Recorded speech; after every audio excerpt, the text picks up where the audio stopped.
with vim and vigor. Prepare for battle!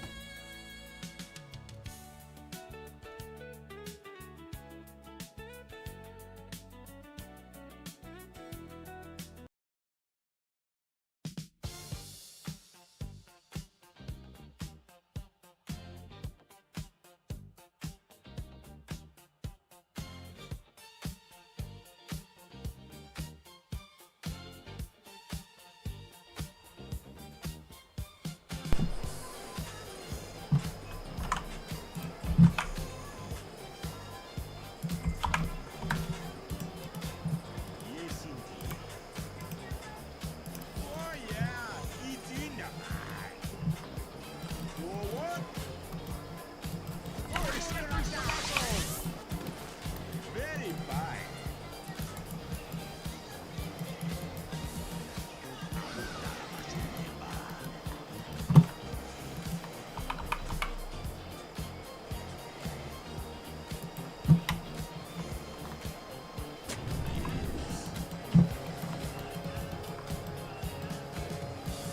On my round. The battle begins! By my bulls.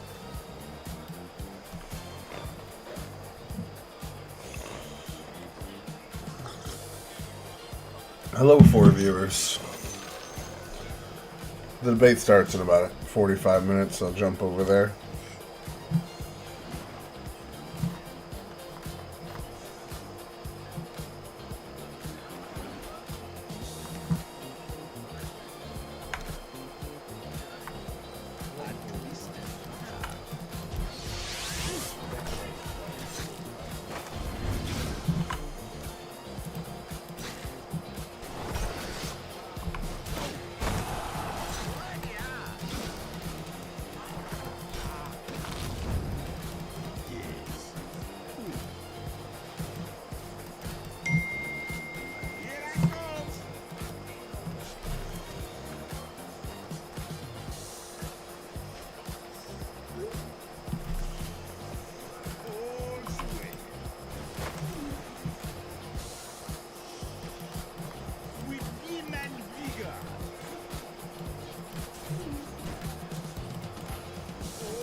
Waxing power.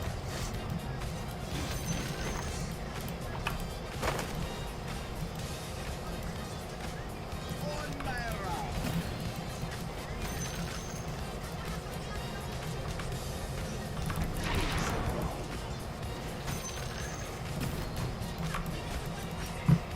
Very fine.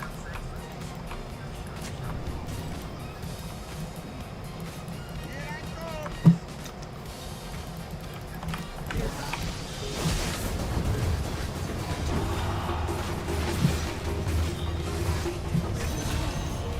Destroy your middle tower! Are you seeing that?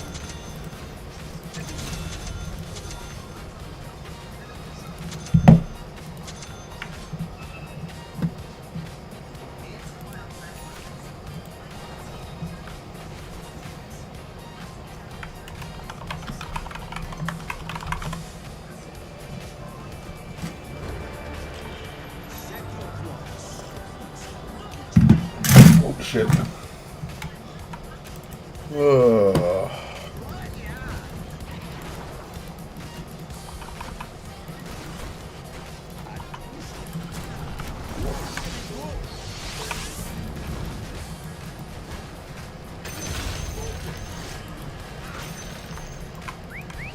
Forward.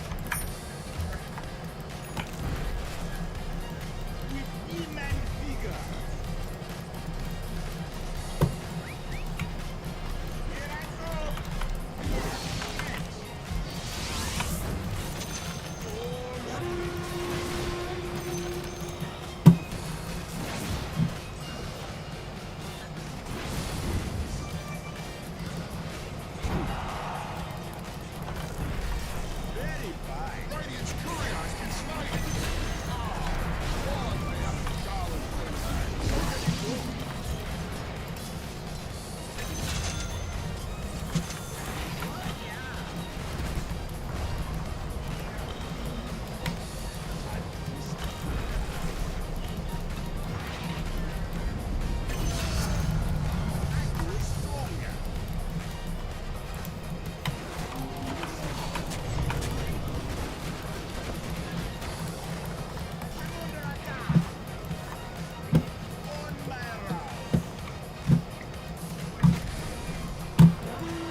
Forward.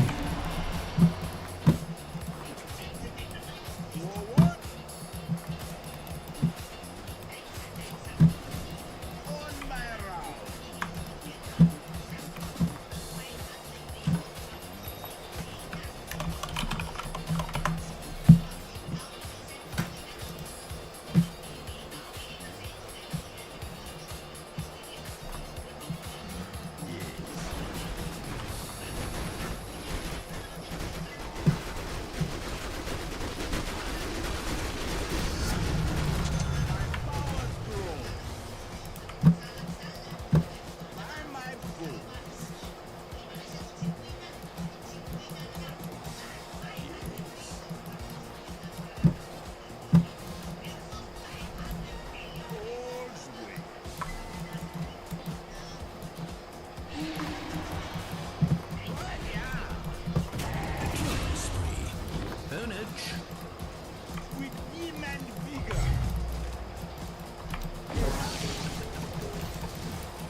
With vim and vigor. Twice the murder.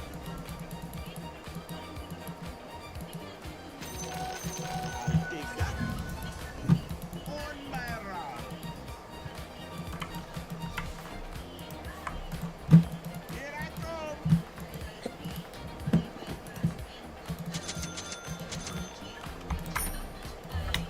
Easy. Very Maybe I need to revisit.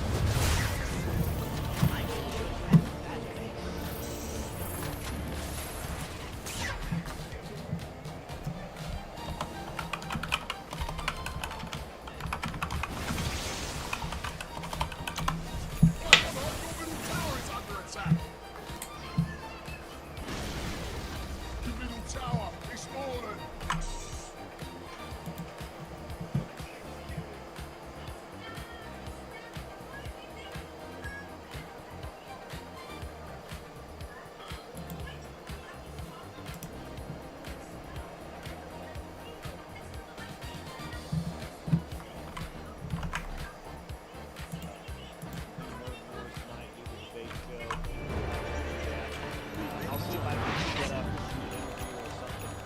Let's hide it. More fighting. Come on, let's have it. As always, donate.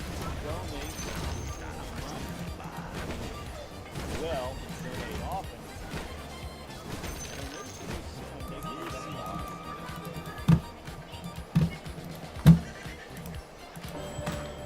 very fine. You know, nothing we've lacked. I feel that. But I gotta be honest with you. Ready We for did your both a dose. turkey and a ham. We did the usual stuffing, sweet potato casserole, green beans. More death. We're gonna do mashed potatoes. Tower. You bet up to it. We had Are you seeing what I'm seeing? there were only like 5 of us. Dominating. Your Two down. bottom tower is under attack, sir. It was, you know, we had a lot. I think my wife was part of it. We're down a core in our sports start there. I don't know why you kept going in. Yeah, I hope everybody had a wonderful Thanksgiving. And if you didn't, well, there's always next year. With vim and vigor. I've had some rough Thanksgivings. Rough. Pizza. On my 7 to round. 10. Your bottom tower, mate. We Well got up to to, it. so we were supposed to have some debates happen on this channel.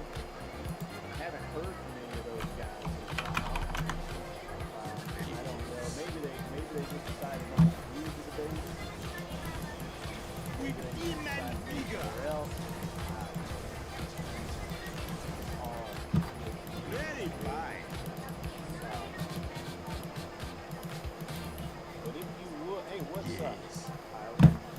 What's up? We're gonna get Tyler. I'm gonna throw Tyler.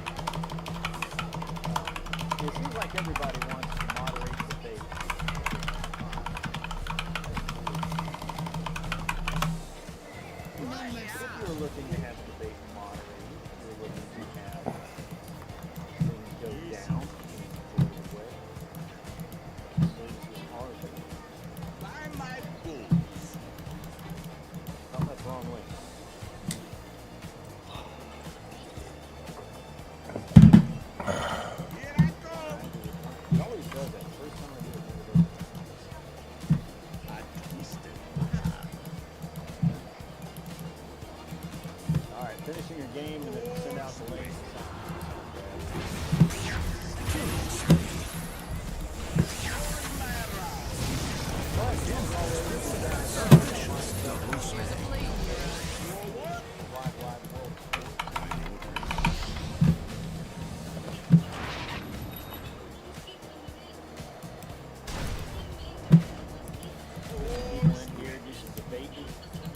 I didn't really want to do it. We better get some people in here for debating, because I really just wanted to chill tonight in case I had to duck out. So, you know.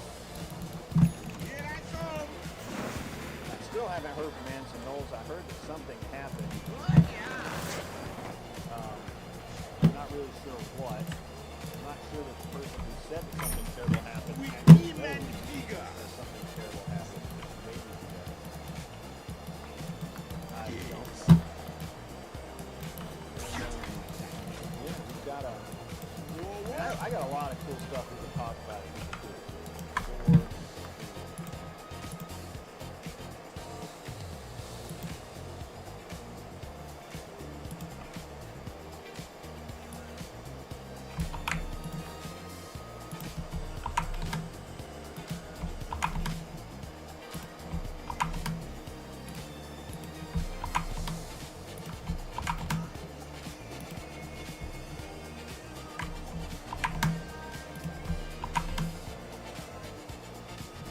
Chilling and drinking a little, nothing wrong with that. I don't drink.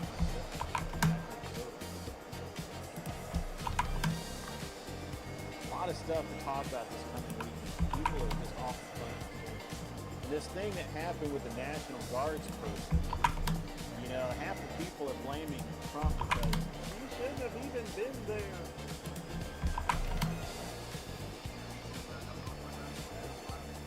You know what? You're right.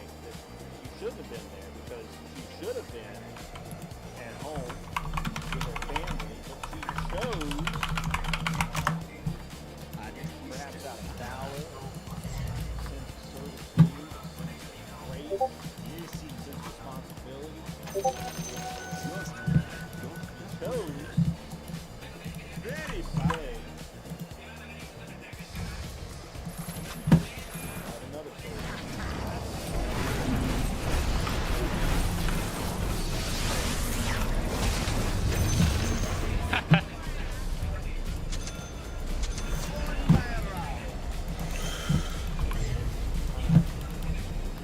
As if it weren't already.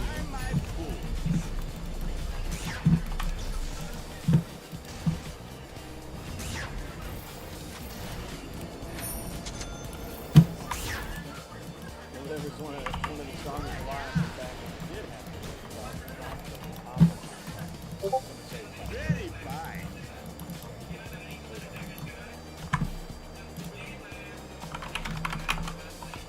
Yeah, it's an interesting thing going on. It's going to be an interesting week, talking politics.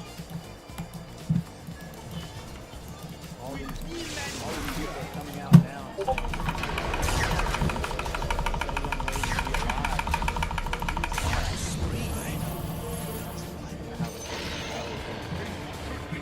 Tap radiant, they pulled it off. that sounds like a lot.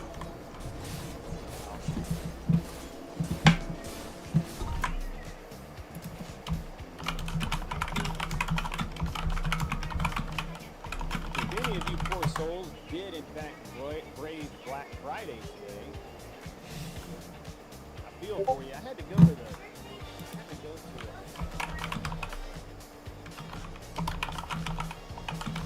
You'll debate Jason and Doug. You might do that. So I went to the Big Opry Hotel.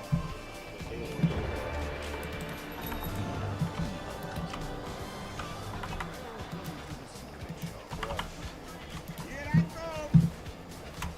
So get off at the Opry Mill Mall.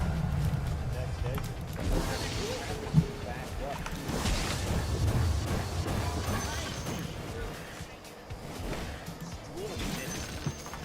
I couldn't believe it.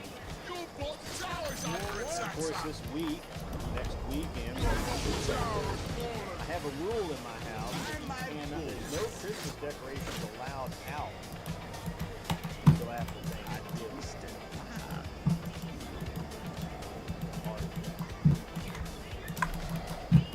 Black Friday weekend.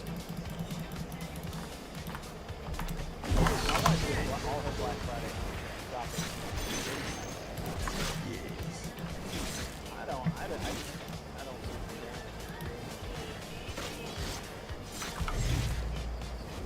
maybe. Dyer's fortified, I see. Your bottom tower, mate. You better hop to If it. you are in the audience and you have not already, Mega kill. pay attention to the ticker scrolls across the screen. The enemy's top There is tower a regrets the day it was built. Your bottom tower's under attack, son. Oh, But your bottom tower there is is a passing. contest. Your bottom tower's under Nominated attack, for son. Right, it's been fortificated. Never went time.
He'll be up soon.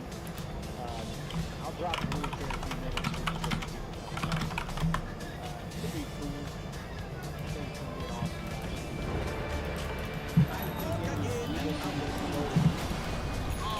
Your middle tower. No, you make it quick, mate. Don't waste your time.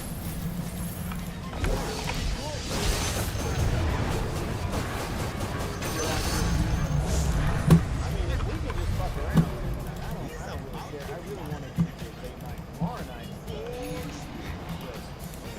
It's just easier. But, and I have been sick. I was sick all day yesterday. Like, it was terrible.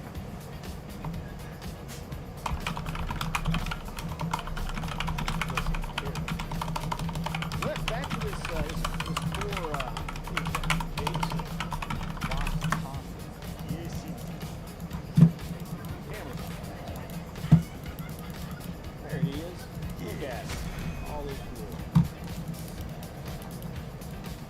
Like low. Yeah, but low.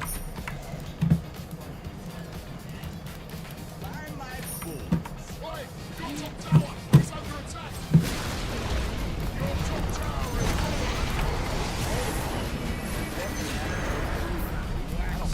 I'll take any night.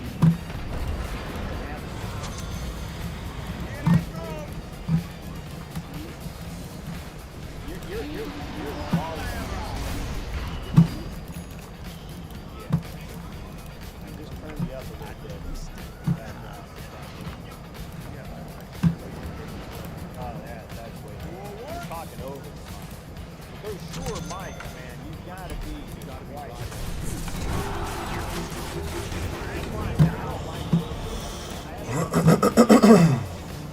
It's okay. And I think it would be awesome if I had a professional studio with like $1,000 worth of equipment behind it. It would be really awesome.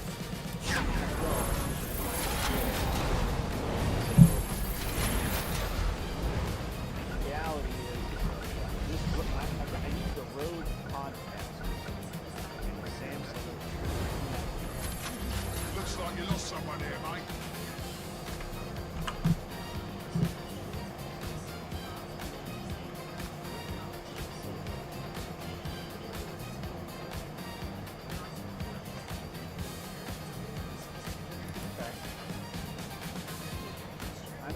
mean, that makes sense.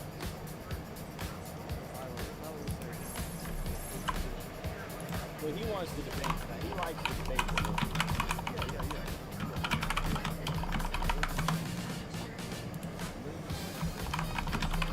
Well, we may not even have 3 judges.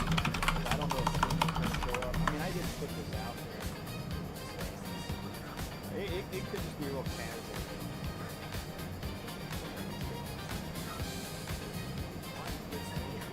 I appreciate that.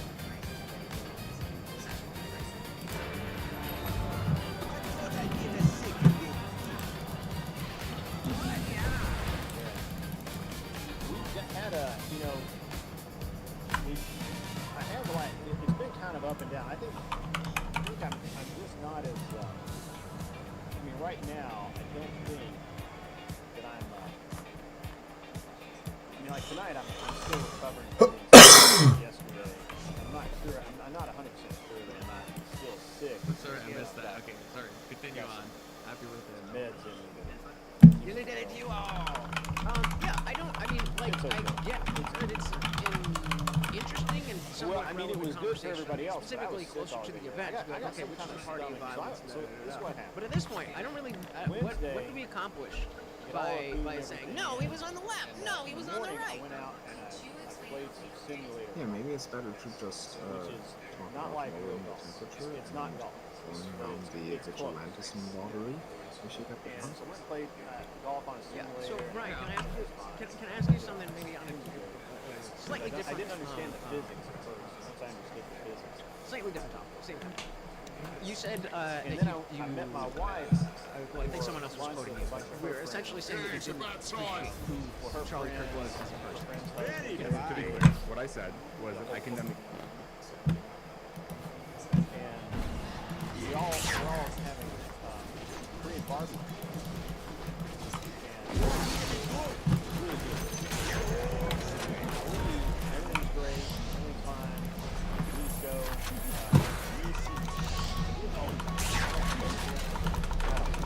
More death.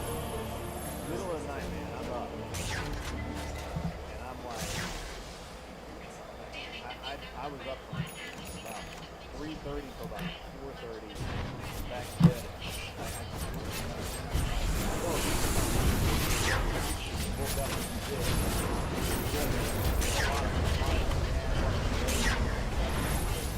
I thought maybe we got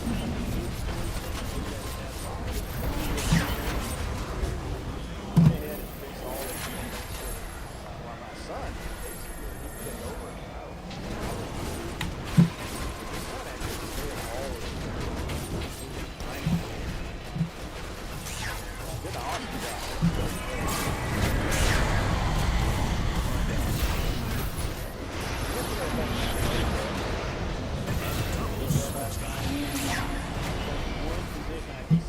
Spree. Triple kill. Yeah, so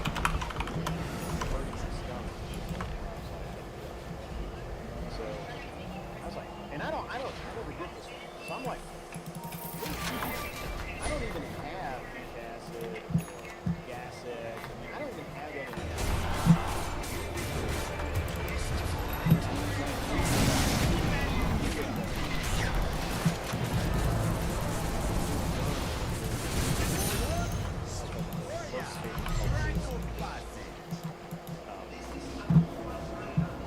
I was reading that there's some kind of stomach bug going around, and it's like incredibly contagious, and it's just brutal.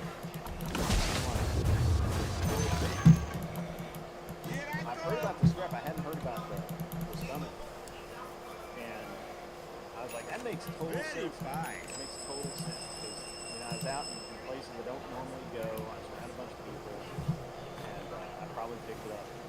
Or you don't get brought in home from and I seem to be the worst affected.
not going to make it tonight. He says that he has family visiting, and so he won't make it tonight. Totally understandable. Admiral Gibbs is he's watching college football. Yeah, that's what he said. He said, beat the hell out of the Texas University. Let's just say it's no longer allowing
But back. I don't have buy. I don't know if you think that Duke actually went back to the way that solitary.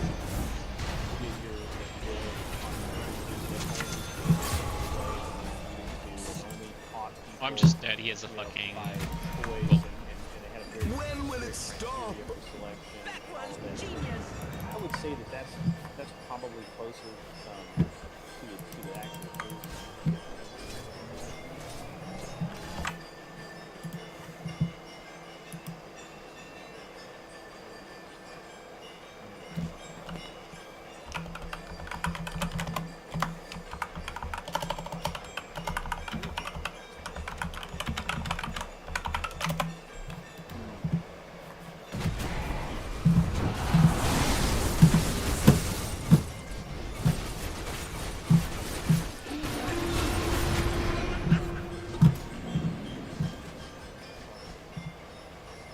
I don't know. The Mandalorian's pretty good.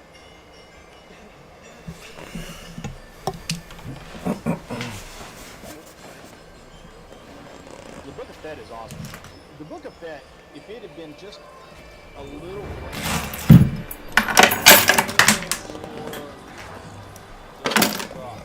I mean, it almost got to, I mean, I was like, you know, when he was with the Sand People, and he was, you know, learning their ways and all of that. Man, this is good.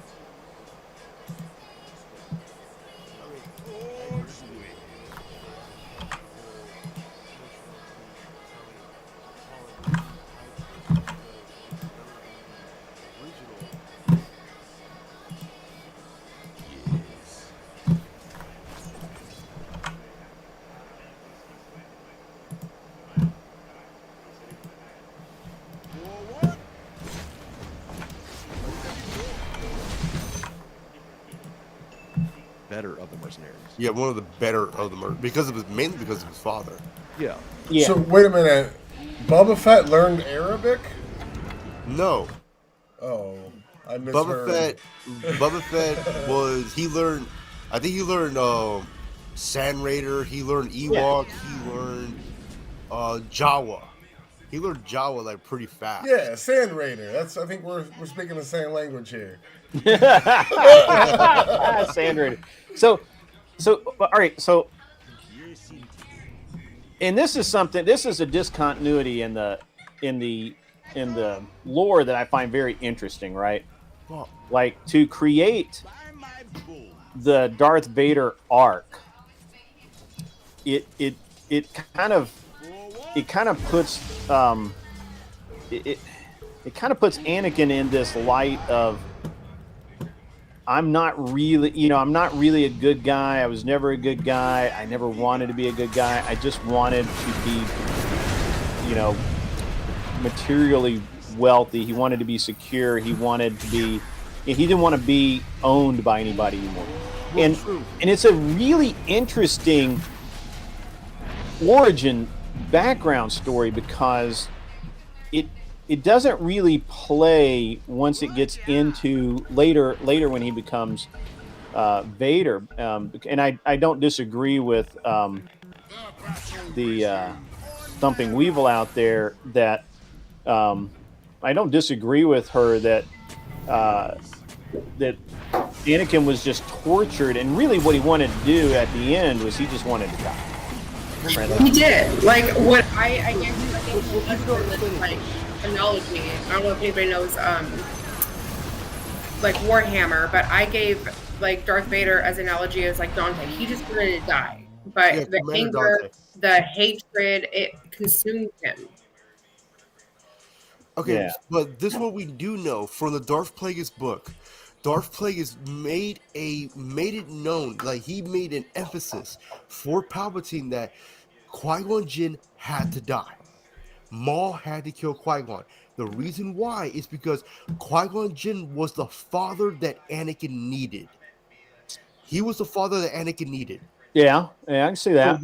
So then when Qui-Gon died, Palpatine stepped in that role as the father figure. Right, because Obi-Wan couldn't, because he was more like a brother figure. And that's why Anakin never respects, even in the books, he never respects Obi-Wan. It was like a budding rivalry, like a brotherly rivalry between two brothers. And the problem was that because Qui-Gon had that fixation with the living force, Dooku made that known and said he had that fixation with the living force and that it was completely different from all the other Jedis.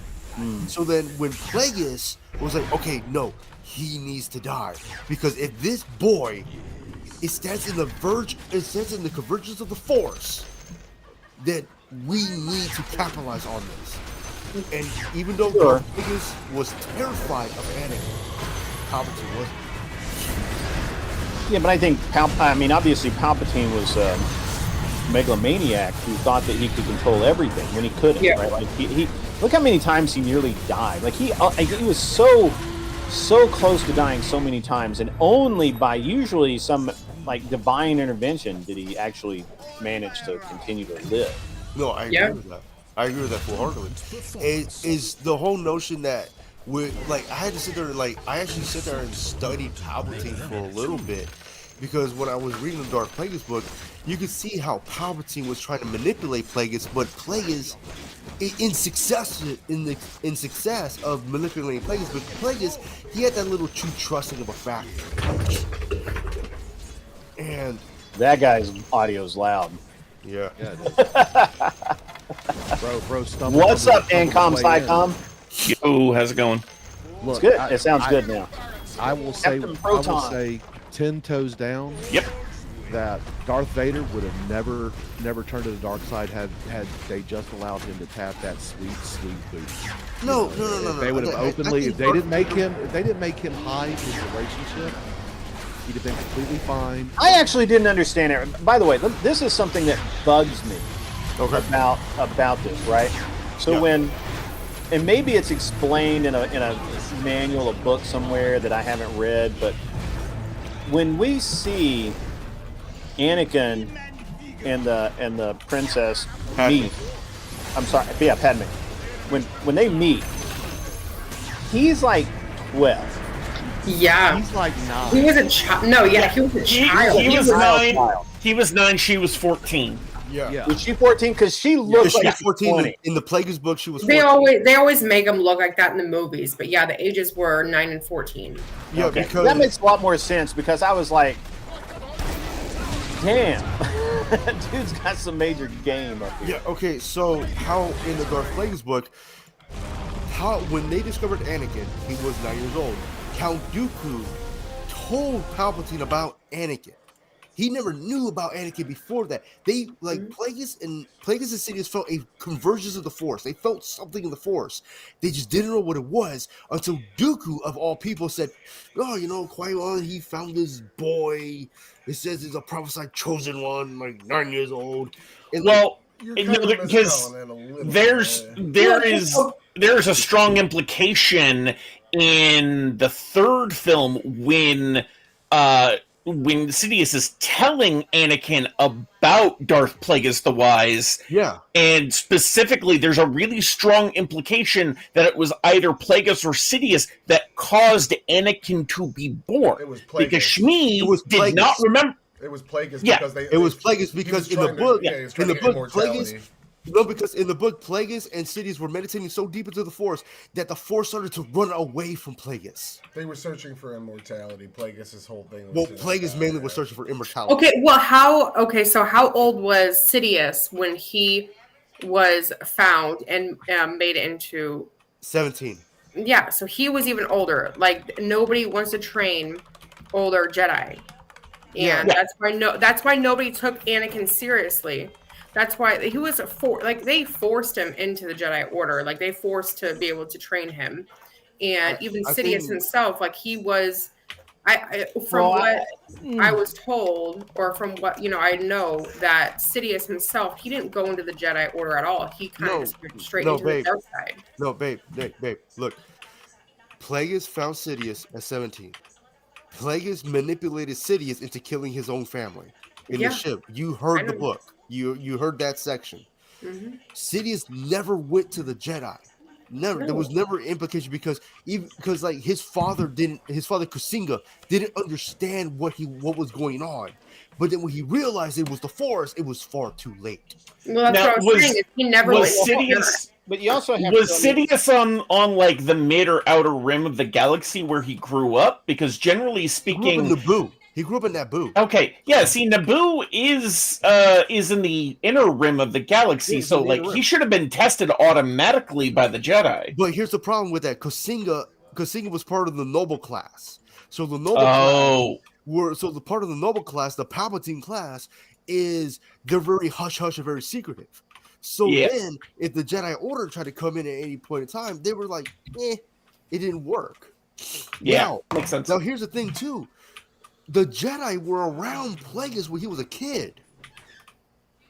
They could have picked it up quickly, but they didn't. They didn't pick up Plagueis when he was a kid. But it was Ruchus Gnome or Darth Tenebris, his master, who picked him up. Because Darth Tenebris made Plagueis. Because Plagueis' father was a Force sensitive, a bit Force sensitive. That's what he uses. That's where he got to the treasury of the IBC. And then then Tenebris used a consort that was aligned with the dark side to create a forceful being, which is Plagueis. That's how that worked. Is that why he was able to hide himself so well? That's why he was able to hide himself so well. And Sidious even more. Sidious was able to hide himself so well, even at infancy, was able to hide himself so well because he always felt that there was something against him and something working for him and working against him. So he always felt like he had to control himself. All the petty crimes, all the accidental deaths, etc., was just a little kind of bleeding through until Plagueis literally took it out of him and made Sidious. I'm all for the Star Wars smoke. I'm all for it. I love it. Yeah, see, I don't know all that backstory. See, I recently got into Star Wars myself, and I fell in love So I'm learning as I go, but there's still a lot that I understand. Oh, everybody! I'm guessing a lot of the shit that you were talking about just there was like novels and stuff. Yeah, this is all novels and backstories, dude. Like, if we just go by the films, we're missing a lot. Yeah.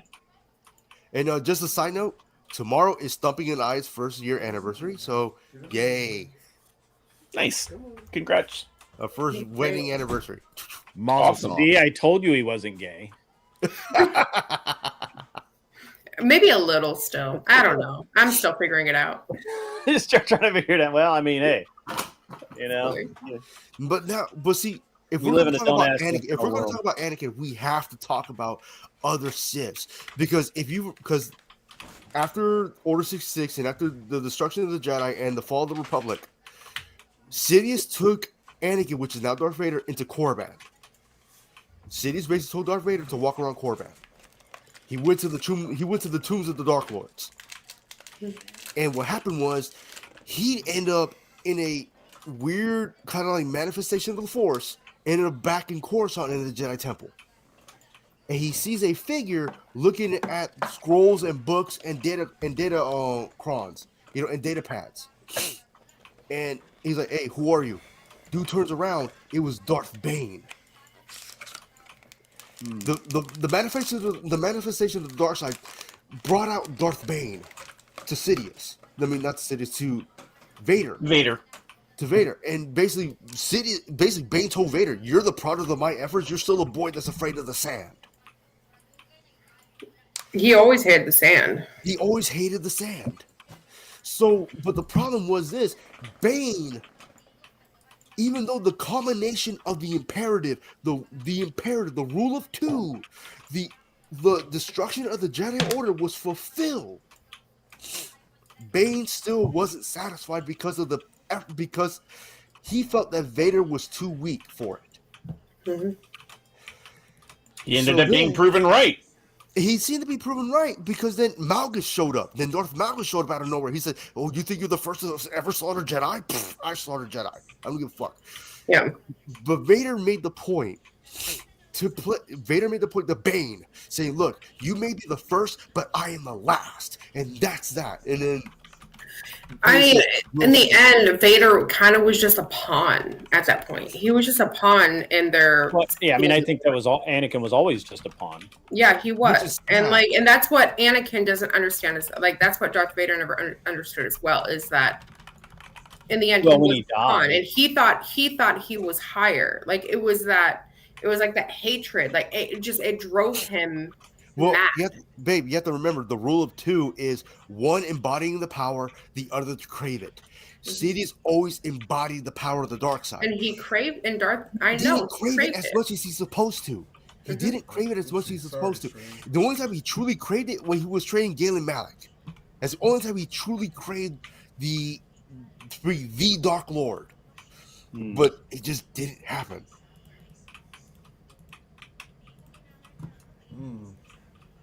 I could keep going.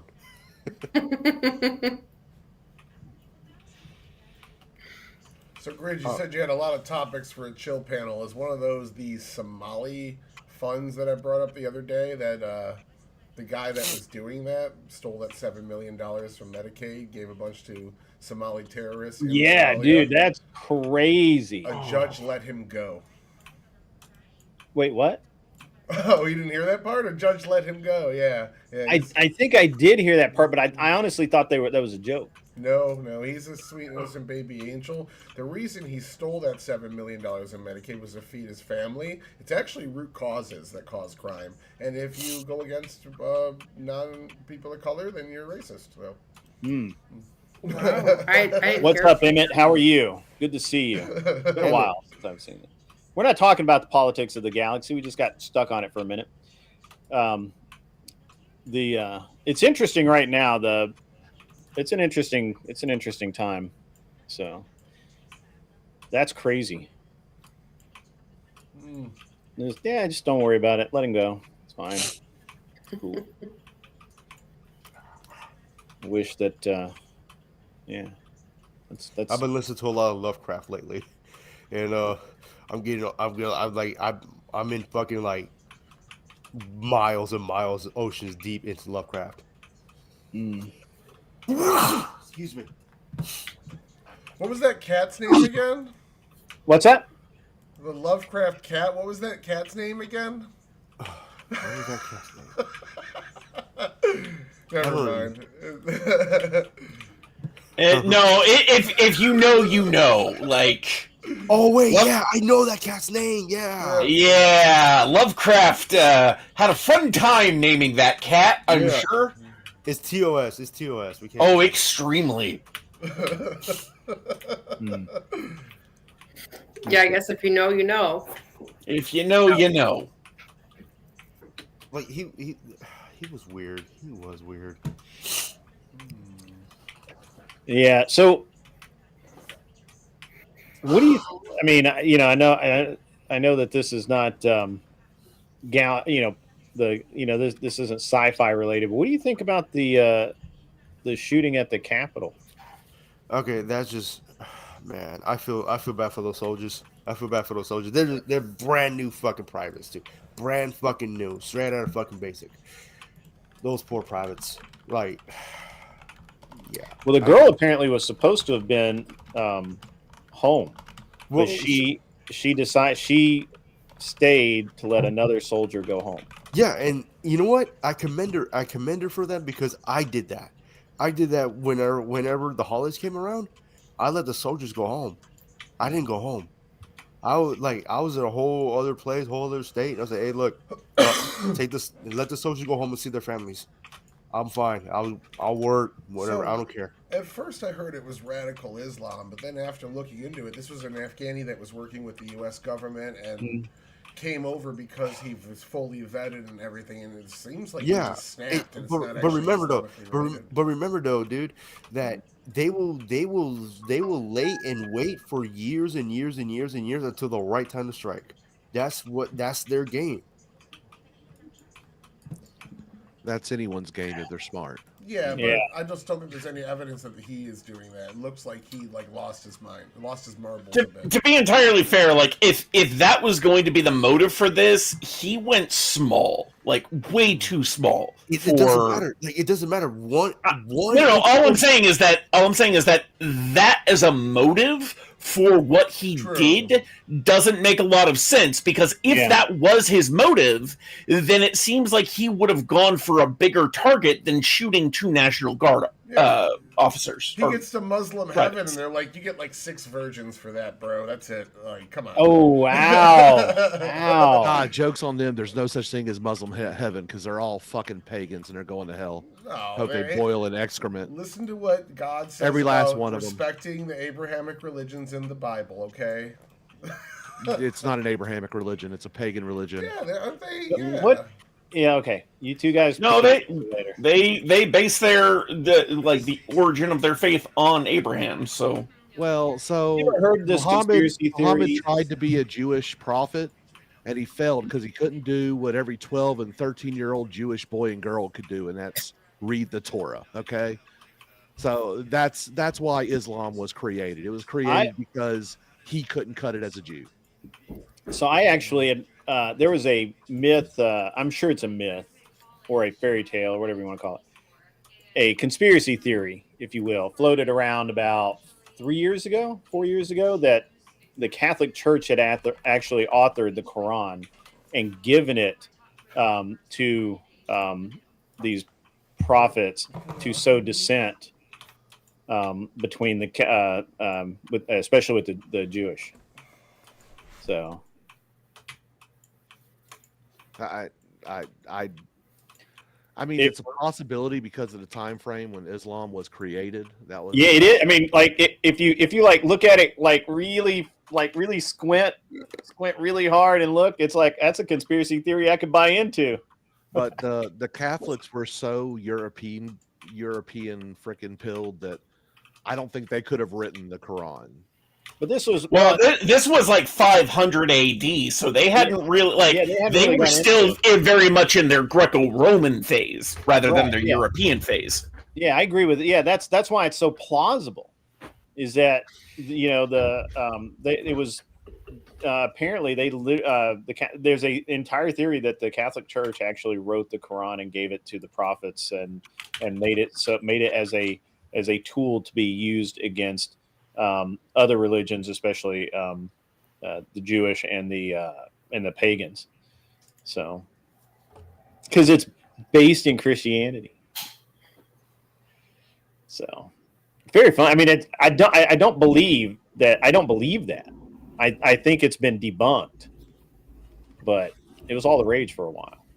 And the timeline works. Like when you again, you look at it and you squint really hard. You're like, it could be, could have happened. Like there's enough plausibility to the initial claim that you're like, okay, like this merits further looking into it. Yes, that's right. Yeah, like. Okay, hold on. I know this is off topic too, but I want to ask a question. Okay, there's no topic. Okay, do y'all prefer like cookies in the fridge, cold, or out in the kitchen table? I mean, I prefer cookies as close to out of the oven as possible. No. So I like to eat cookies cold. Like I put them in the fridge for like a few hours and I eat them cold. Like Oreos and shit. Like, I can see that for Oreos, but if we're talking like a chocolate chip cookie, no, I want that shit warm and gooey, like right out of the oven. Yeah, like might burn my tongue. No, because almost certainly will burn my tongue, and it will be worth the pain. Yeah, that like I feel like brownies. Like people like to wait for brownies. Somebody in this panel thinks I'm a weirdo. Somebody in this panel thinks I'm a weirdo for liking cold cookies. You are a weirdo, but probably not for that. I don't think you're a weirdo, right? I let people have whatever opinions they want when it comes to things like taste. I don't agree, though. I do agree with like frozen Oreos. That shit's some good shit. But like, if we're talking brownies or chocolate chip, really any cookie besides like a sandwich cookie. Myself, when it comes to like bakery products, like I like room temperature, like warm room temperature, like cake, cookies, brownies, whatever. But like when they get cold, it's different. It's different when those kind of desserts get cold. Like it has to be room temperature good cold or warm. It tastes good cold. Yeah, that's all weird. But, hey, listen, we got a random stolen dad joke here. If I ever owned a sailboat, I would name it the CCCCCCC. That way, I could say I sailed the 7 seas. That's pretty funny. That's pretty funny. I like it. That's awesome. And you're wearing your dad shirt, so that's great. I did wear my dad shirt today. I was out with my kids. We went and did the circus today. We took the kids to the arcade today, and they had a blast. Yeah, we took them to game time. You wanted to ask? What you thought was on the new Glock V? It's already got a switch, baby. Like nothing changed. Nothing changed. It took those guys like 3 hours and a couple of cans of beer, and they got that done. You can't stop a redneck. You just can't. You just can't stop a redneck. They've been trying to do that for years. They keep putting all this anti-tamper emission stuff on cars, and the rednecks keep figuring it out. Mm-hmm. Drive down here, there open pipes everywhere. Mm-hmm. I mean, they don't care if they get 8 miles an hour. Rednecks are masters of engineering, and no one can recognize it. Yep. Yeah. I'll just say switches on a pistol is stupid, but hey, if you want it, I think you should have it. Yep. I do that. So here's the thing. Full auto in general is stupid. Yes. It's fun for the first 10 few seconds. And then you realize you got to reload all those damn mags. Oh, yeah. And not to mention for all that ammo you just went. Yeah. Not to mention all the fucking shoulder. Oh, no, it doesn't feel it. You don't feel it. Yeah, you don't really feel it. Like let's take it for example, like a 240 Bravo, right?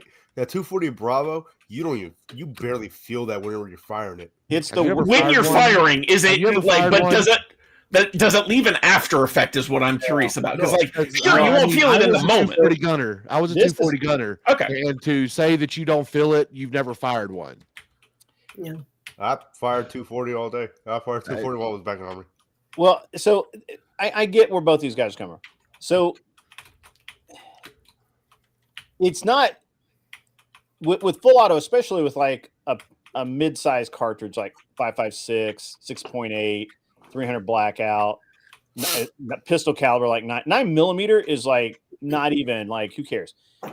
The reciprocating action of the bolt cancels out a lot of the recoil because the cyclic rate is so fast, right? So you don't get a push and it'll climb on you. Now you'll get muzzle climb. You get but that's not because of the recoil in and of itself. Just so Mike Chet here is aware. I mean, an M240. I never thought that a bunch of people are not had a lot. I'm not saying it has a lot of recoil, but it's not a weapon that you're going to stay on target standing. It is. Yeah. You're just not going. No. You know, even on the prone, even the pro position, you're not even going to stand that because you got to get that sight picture, and it goes off sight picture all the time. Well, but it's like I mean, hell, if you bang enough with an AR-15, you're actually still going to feel it at the end of the day a little bit. It's not going to be like detrimental. The last time I shot like something that actually, because I haven't shot a lot of guns myself, but when I was with Frankie last, we brought out our 308, and I think I shot that 5 times. And I love 308. Like the 308, it left a little something on my shoulder, just because I've never shot it beforehand until this day, and after the 5th time, it was a Smith & Wesson MP10. So I had that shouldn't give too much recoil. But here's the thing, so a lot of it has to do with the weight of the gun as well. Yeah, most 240s are heavy as fuck. Some 240s are light as fuck. I would not want to shoot the light ones. I understand why they make the light ones, because they have to put them on things that where every pound counts, or they have to be slogged forever and ever by hand. I mean, I understand the reason why it exists. I wouldn't want. I mean, if I were going to fire one, I would take one with the barrel weight and everything. Like, why would you not want that? That just makes sense. But with 308, and I have a love-hate relationship with 308. I really like it as a concept, and I really like the 308 guns I have for the most part. But I used to have a Ruger America with the plastic stock, the composite stock, and I'm telling you, the butt stock end of that thing was as narrow as this phone, and it would separate your shoulder. I used to bet people they would not fire 10 rounds in succession with that gun. Yeah. Because it just hurt so bad. And I don't care what you did. I don't care how much you locked it into the shoulder. I don't care. It doesn't matter. The whole gun weighed like 6 pounds, which is stupid light for a 308. Yeah, that's stupid light. So I'm a bit of nostalgic too. I'm a bit of nostalgic when it comes to 308. I always wanted, because now they're just hard to fucking find. If I even find one, the prices would be outrageous. The Remington 7600 308s, the pump action 308. I think they still make them. They just don't make a lot of them. They don't make a lot of them, and like the price would probably be astronomical, like $25,000-$3,000 for just one of those. And maybe one day I'll probably give me a Springfield MA1. Maybe one day. That's another $3,000 gun. Well, I mean, if you're gonna go with the MA1 though, you need to go with the 30-06. I mean, okay, this actually brings up a question that I've been wondering for a while. Why are there so many different calibers hovering in the 30-something range? You got the 308, the 30-06, the 30-30. Those are the ones I can... 30 caliber is like a really popular round and has been for a couple of hundred years now. Yeah. Well, 100 years. And like this right here, I'm not going to touch it. Both of those are 30 caliber. The one on top is a 300 Winchester short mag. I literally hit targets with that, man-sized targets out to 1,600 yards, a mile. Yeah, but I guess my question is like, why is 30 caliber not sufficient? Why did they have to break off into these other, very slightly different applications, They all do especially different applications? Really, I mean, Okay. all these rounds are designed primarily with hunting in mind, and so when you're looking at your 30 calibers, they're great for basically hunting. They're amazing for hunting. What is war? War is nothing but hunting humans. Yeah. So it's, I mean, yes, there's more to it than just, we're trying to kill, people, but at the end of the day, you are literally just hunting your fellow human and taking them off the battlefield. You want something with a large enough kinetic transfer in order to end the life of whatever it is you're shooting with as minimal ammunition as possible. Yep. Well, I mean, 30 caliber is just a really ballistically, it used to be about the best you could get, and then we got into 6mm and 6.5. 6mm is awesome, but 6.5mm for whatever reason, ballistically, is it. Like if you look at the most popular caliber for long range precision rifles right now is 6.5. It'll be 6.5 Lapua. It'll be some form of 6.5. Yeah. Well, like I don't have all those other rounds. I mainly just keep the traditional commonality rounds of the 9mm, the 22, the 12 gauge, the 5.56 and the 308. What do you want to say there, I was just wondering if I could bring up a subject that the guys comfortable with their dick size would also appreciate. Yeah, go right ahead. Did anyone check out Derek Chauvin's recent appeal that just went to the judge? What are the success or fail rates on that, do you think? They're not going to let him. The judge already accepted it. They're letting it go. Well, the judge will accept it, but I'm telling you, at the end of the day, they're not going to allow it to do anything. Yeah. And the reason why is because it was purely a political deal, and if they actually allow it to be overturned, they will have to admit that was a political prosecution, and that would damage the U.S. justice system immensely. I don't think so. I think leaving it in place and not letting, if it's as wrong as you say and he was incorrectly convicted, leaving it in place is a stain on the system, in my opinion. And having the appeals court do exactly what they do. I understand that, but me and you are politically activated. We're actually paying attention to this stuff where the majority of people don't. You've got to think about it from a normie perspective. You've got to stop looking at it from, well, I think this and I'm highly engaged in this stuff. Okay. Yeah. The majority of people are headline readers. Well, I'm asking people that are highly engaged in this stuff. Like, did anyone check out the appeal, what their claims are, things like that? How much of a chance do you think they legitimately have in front of, and you're saying none. Hey, it's Indian Jesus. I don't know. If some of the claims are true, which I don't know if they are, apparently one of the claims is the medical examiner, the young man that testified in the trial, was his first year being a doctor. He was actually like the apprentice of another doctor who said straight up, like, there's no proof of asphyxiation. So they didn't put that judge on the stand, or that doctor on the stand. They instead took the assistant, who was a brand new doctor, and said, I didn't see any proof of asphyxiation. If we found him in his apartment, we would have said it was fentanyl. But since I saw the video, that to me justifies the asphyxiation claim. And they're saying that was misleading. I don't know how true that is. I don't know any of these people's credentials, but that's in the claim. Yeah. Yeah. Fair enough. I think he should. I personally think he'll probably, they'll be very quiet about it. They'll drag it out for a long time. And then the next thing you know, it'll be decided and gone. And, that's it. That's the end of it. So, yeah, I just don't think the activist will allow it to garner any real traction. I mean, the impact, the judge that accepted it is not going to be the trial judge, more than likely.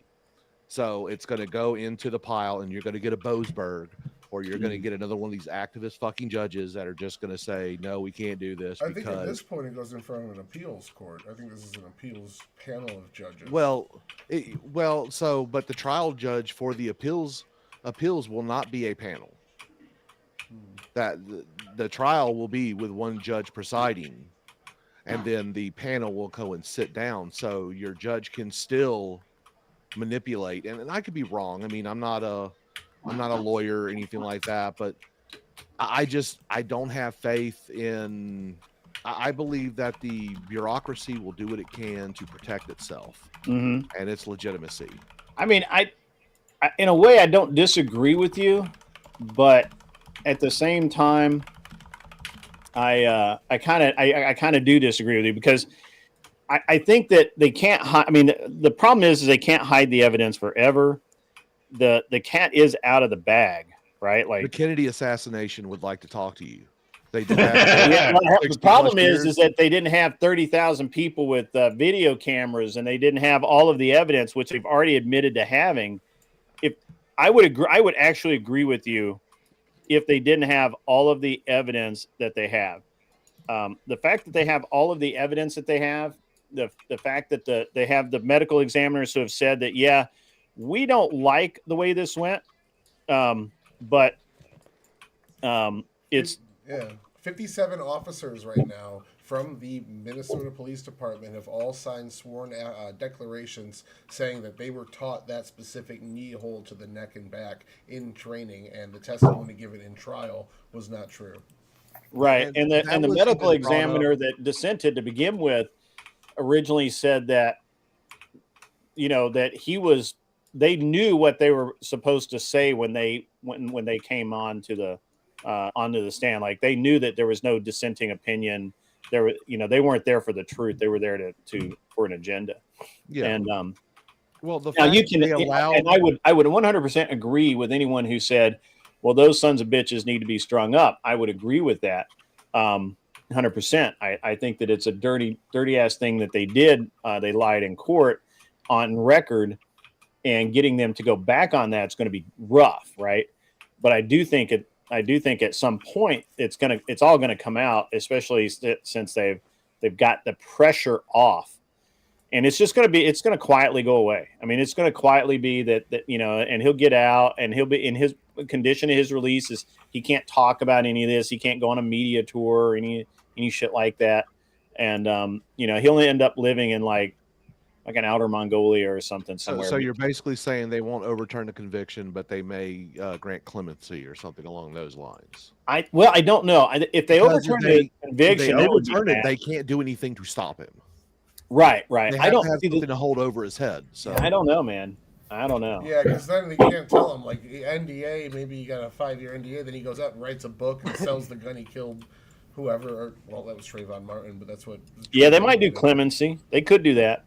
I don't think they could do a pardon from the governor or some shit like that. Yeah, I don't think Tim Walz would do that. Jason thinks nothing's going to happen because it's political, and overturning it would admit that it was political, and you think it's going to happen, but it's going to happen on the DL. They're going to try to hide it from the media. No one's going to talk about it. It's going to disappear. Anyone else? Let's get it on the record. Do you think Chauvin's getting out? I mean, I think he has a good shot. Come on, Indian Jesus, let's go, man. Oh, you're muted, buddy. Yeah, you're not. I think there's a good shot. Right, you're still muted. You got to fix your mic in this app. Happy birthday, by the way. I'm gonna jump off of here for a minute, Grid. Okay.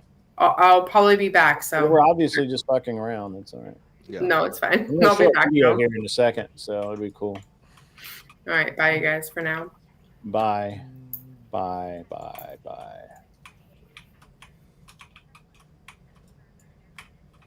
Let's see. I can get this up. Yeah, I'm gonna jump off too, so I'm gonna see what the wife's up to. So I will see you guys later. All right, man. Well, I was gonna show a video of the range day that we did from. All right, let's see it. Oh, no, I'm all now. I want to see it. From my event, this is when we all went to the range with the Gorillapus and everybody.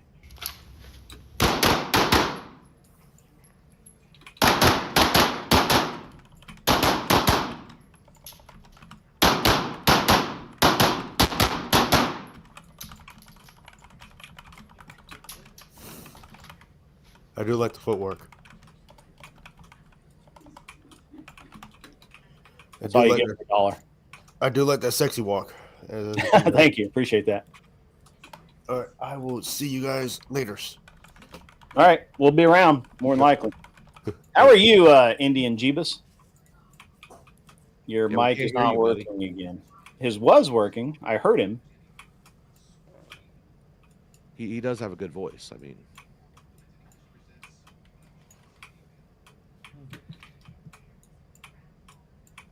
I can't hear you. I can hear everybody else. Can't hear you. They say Jesus saves, but apparently he doesn't mix. Yeah. Audio mixer joking. Yeah. I got you. I thought you were going for race mixing. Oh!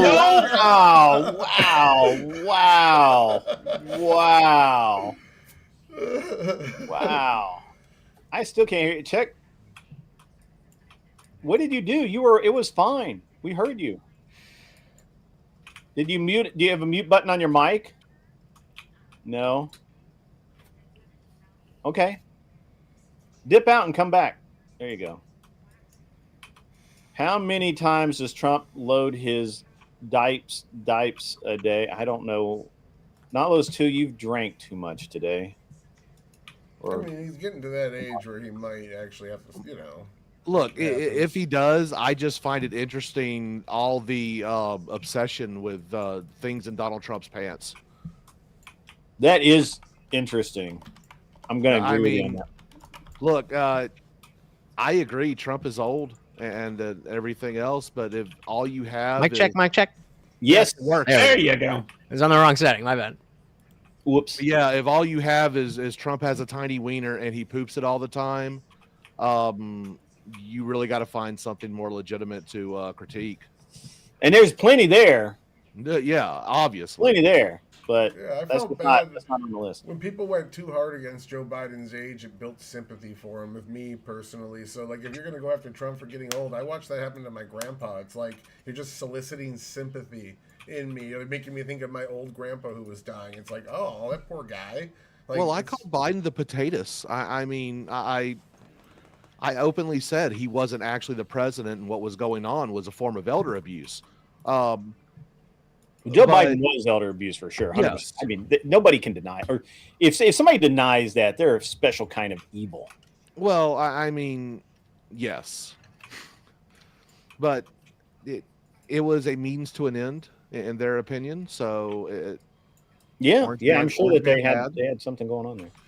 A lot of people are not happy with how we're going to approach the next general election. Because, I mean, the Democrats are in a bad spot. But with the way that Trump is burning bridges and so on and so forth, I don't know if we're in such a great position. I mean, we had MTG, we had the Epstein stuff, the Iran stuff. A lot of people are not happy I think he's ahead on the Epstein stuff. I think he's the only one that's going to come out of this unscathed on Epstein stuff. Okay, maybe that's a possibility. I'm saying every single time they ask for more, it exonerates him more and more and more. But in general, his attitude was we're like, oh, why do you care about this? After running on, we're going to drain this. But he didn't run on that. What do you mean he didn't run on that? He only mentioned it one time. It was and that was in answer to a question. And he actually said, we're going to look at it. And we're going to look at it. I mean, it's still there for some reason. They had 4 years. So what was the point? What was the point of Cash Patel and Dan Bongino being put in their positions? Supposedly to reform the FBI. Yes, because for 4 years the FBI had nothing to do with Epstein. Bro, let me. Yeah, do you know who Cash Patel is? Let me help you out something here. The whole reason that about Russiagate because I'm sorry. The whole reason that they put Patel and Bongino in there was because of the 4 years at 4+ years that the FBI was weaponized against Trump to basically investigate his every move and try and prove things that didn't exist. And Trump told them plainly multiple times that if I'm elected, we're cleaning house at the FBI. And now, has he really done it?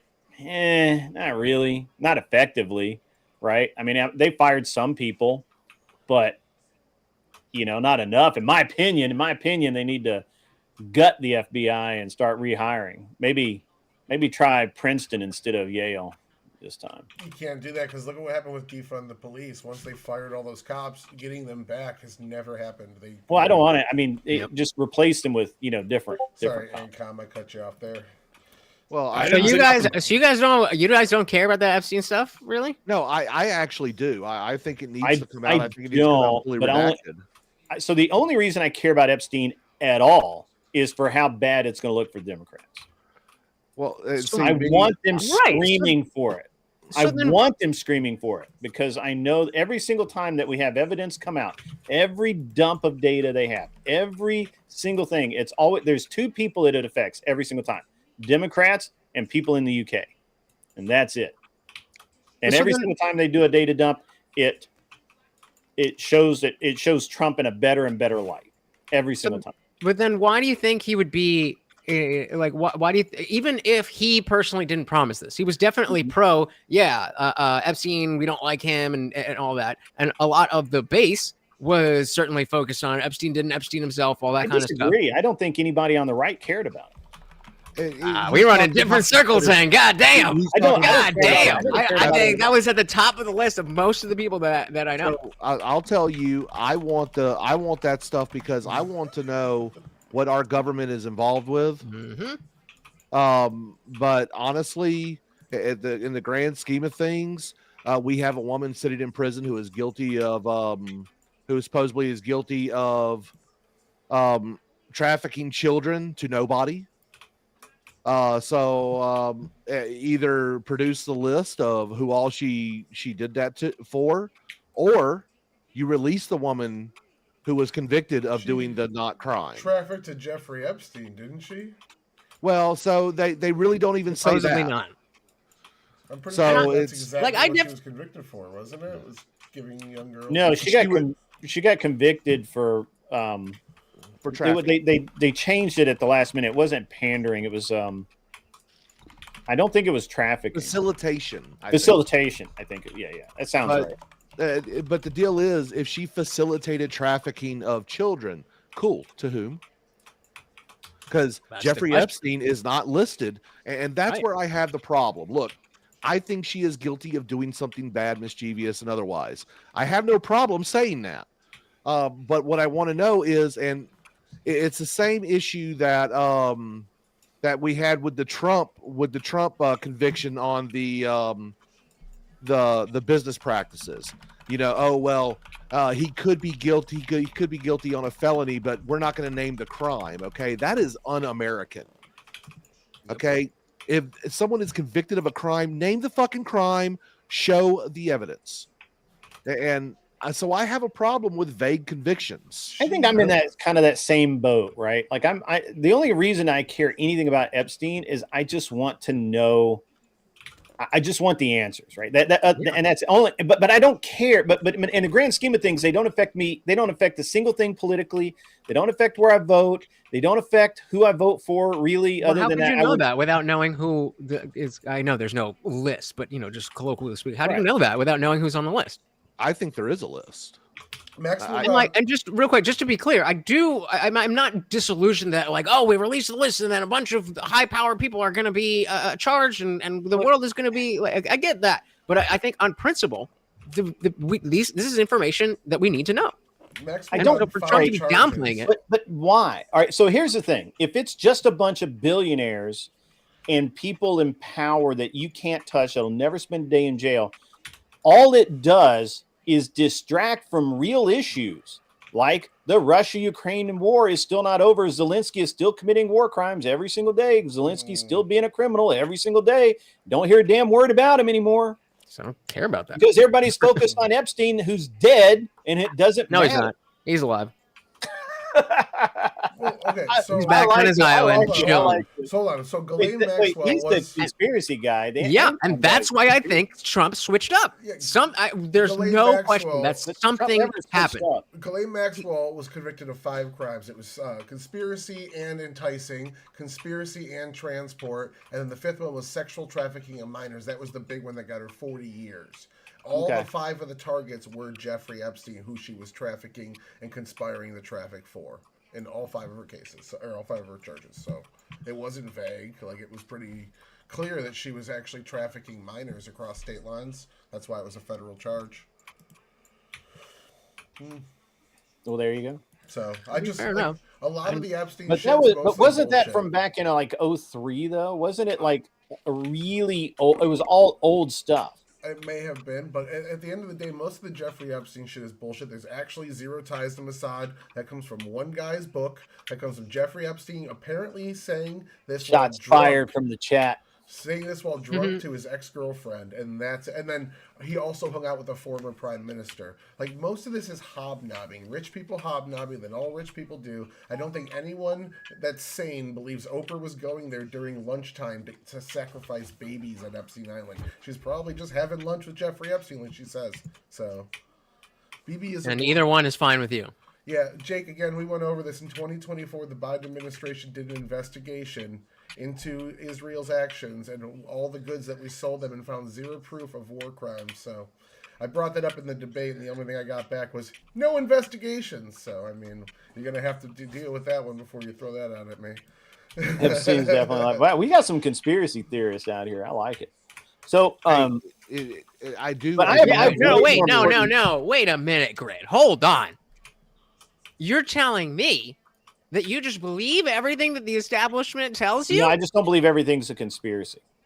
I think that the deeper you fall into a conspiracy mindset, the more you are trying to convince yourself of something. And I just look at the facts and I read the things as they are presented, and then I don't try and see. It's when you try and see these deeper meanings and all of these like threads between threads. That's when you start getting lost in the sauce, and then you lose sight of the reality. Like most people have lost sight of the reality that, all of the nonsense that we're dealing with this stupid Epstein investigation has pulled us away from the true things that we need to be talking about, like the Russia-Ukraine war and why Zelensky refuses to come to the peace table. That's far more important than some dudes getting their dick wet. I'm just saying. Because people are dying every single day. So let's say that's the case. How then would it not help us focus on those things when everybody is preoccupied with this list? Just release everything. Nothing happens, and then we can focus on he's already signed to release everything. Trump signed everything to release redacted. everything. Everything with everything that we care about redacted. Well, hold on. You didn't actually think that he had the power to actually release everything. The CIA. This has been the problem the whole time. Instead of being like, "Why do you guys care about this?" Hold on. This is the problem. This is why this is such an issue. One of the most important things to realize about how little power Trump has over releasing these files is the way that the government works and the layers of bullshit in between him and the reality. The reality is that as long as an agency, and it could be CIA, NSA, DEA, or DIA, DIS, any FBI, any agency is investigating those files, they will be redacted. And a lot of them won't be released at all. All that's let's say that they think a military member is involved, and now you got CID, NIS, which is no longer it's NCIS, and who's Air Force guys? All those executive branches that you named, though, they all work for Trump. Every one of those executive branches. Yeah, they work for him, but they have this bulletproof layer of if they're under investigation, they can't release names and all that. Still can. He has the ultimate declassification. The most Trump can do is declassify. Because of how everything is set up as independent, he can't do a whole lot. I hate to break it to you. Well, he can't, and what they're doing right now, the mantra right now is that they have to determine how many of these victims are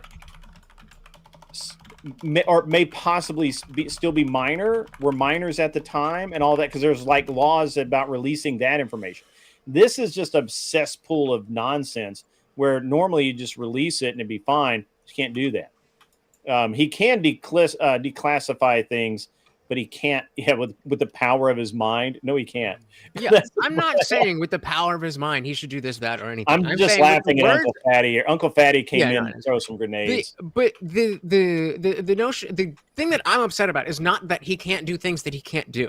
Is that he's changing his tune, even if he only said it one time in the run-up. All he said was they would think about that. Even if that's the case, even if that's the case, he was in a position of we want to drain the swamp. We want to make sure the corruption and so on and so on and so on. And even when it came to Epstein, maybe he was dodgy, but he was on I'll say my side for the purpose of this discussion. Yeah. And then all of a sudden, with that one press conference, when someone asked Pam Bondi about it, it's like, wait, you still care about this? That is what I'm saying about. If you want to tell me that Trump's attitude and Trump's words and Trump rhetoric does not have an effect on American politics, then I don't know what to tell you. I find it interesting. I find it interesting if people are still talking about it. We have, like I said, I think they only trot it out as a distraction when there's some other nasty ass shit going down. Then why didn't he treat it as every other distraction? He has. He literally went through the process. Congress voted on the bill to release the files, and he signed. Prior to that, he had Dan Bongino and Kash Patel went through all the files and said there's not much here. They had to come out hats in hand and apologize. I agree with you, Socrates. What's up, man? It's been a minute. Okay, so look, real quick, Socrates, you should have come to Nashville, by the way. I want to press you a little bit on this because you said I do because of declassification. I care about PDFs. You were quoting somebody in chat too. The declassification argument, you're saying Trump's held up by all this red tape, he can't do it. But his defense in the Florida case, when he took all those documents, was I ultimately hold the top declassification power. Declassification stems from the power of the presidency constitutionally. Declassification doesn't mean releasing to the public either. Redactions, as Jason said, I agree to. They are controlled by the judge. Right. And that's what he's doing now. Is he's like, hey, this is what you guys want to do it, and he released it. Now I do believe. That because I don't know who else I thought that once they passed the bill to release all of that garbage, I thought that meant that it wouldn't be redacted. I was actually pretty surprised when it came out redacted, but then I remembered that again during an active investigation, there's information it cannot be released. So well, and that's actually one of the tricks that they do is they never close the investigation. Right, and they're never going to. That's my point. They're never going to close. It's ridiculous. I work for the government. I'll tell you exactly how corrupt it is. I mean, he is a Fed. What of it? I am a Fed. Yeah, 100%. But I've been serving my country since '96. I mean. And I will admit it's where it has faults, and I'll admit where it's fucking based. There's a lot of corruption in the bureaucracy. It's pretty corrupt. I'm going to tell you guys the facts now, and nobody's going to like this, but the Epstein files. Hold on, before you do that, Socrates, the link is pinned, my man. You should be up here chatting with us. Second, you missed out you should have come to Nashville. You missed out hardcore, my man.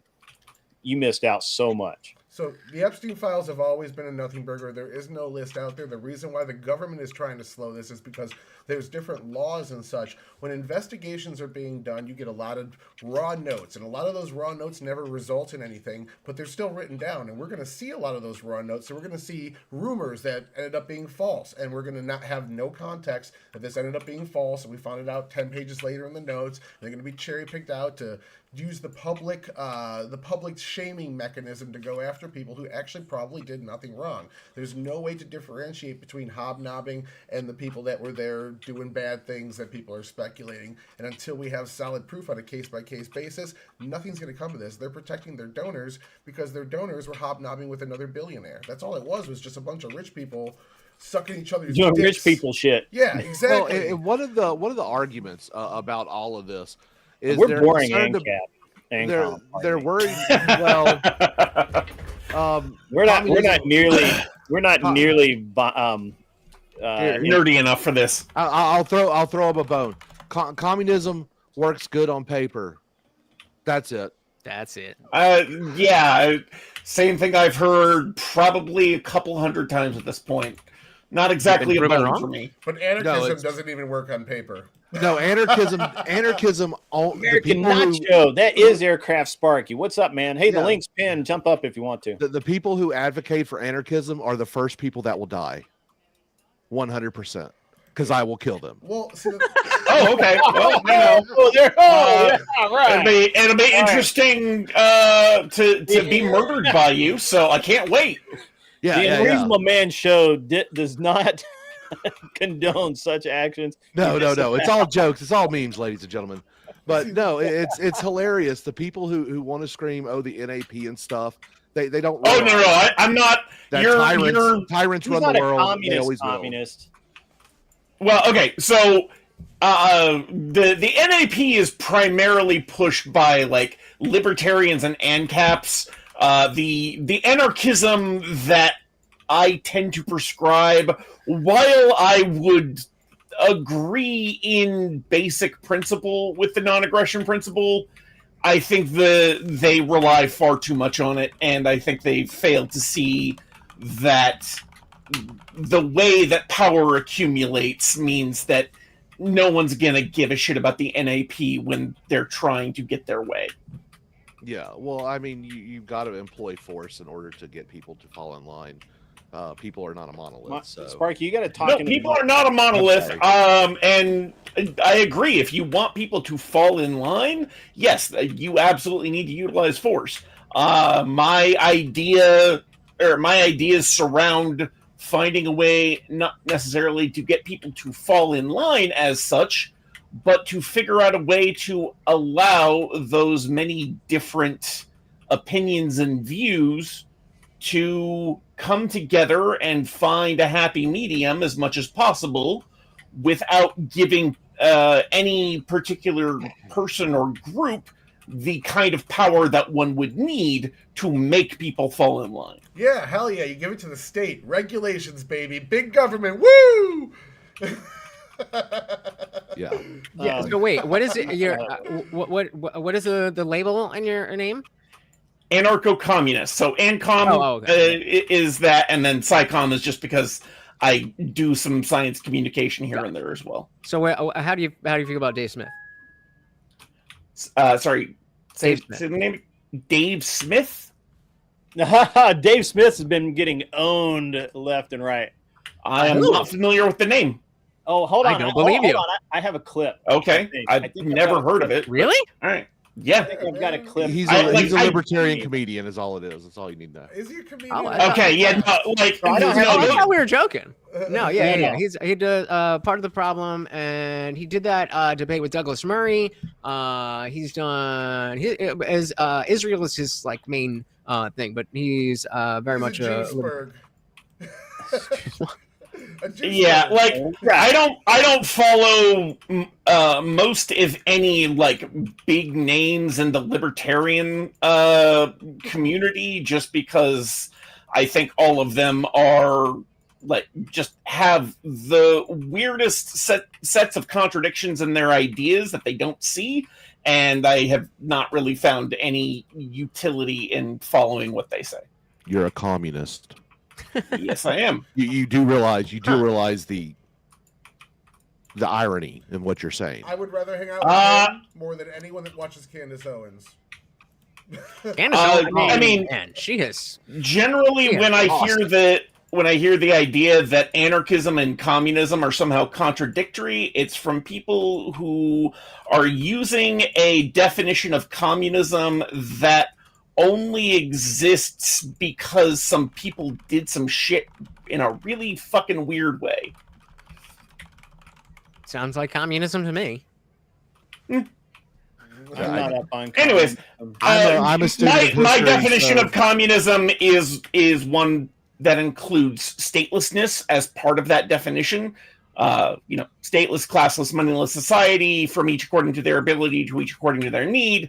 So, given that definition, I see no contradiction between the ideas of anarchism and communism. In fact, I see them as being two different expressions of the same basic idea. Interesting.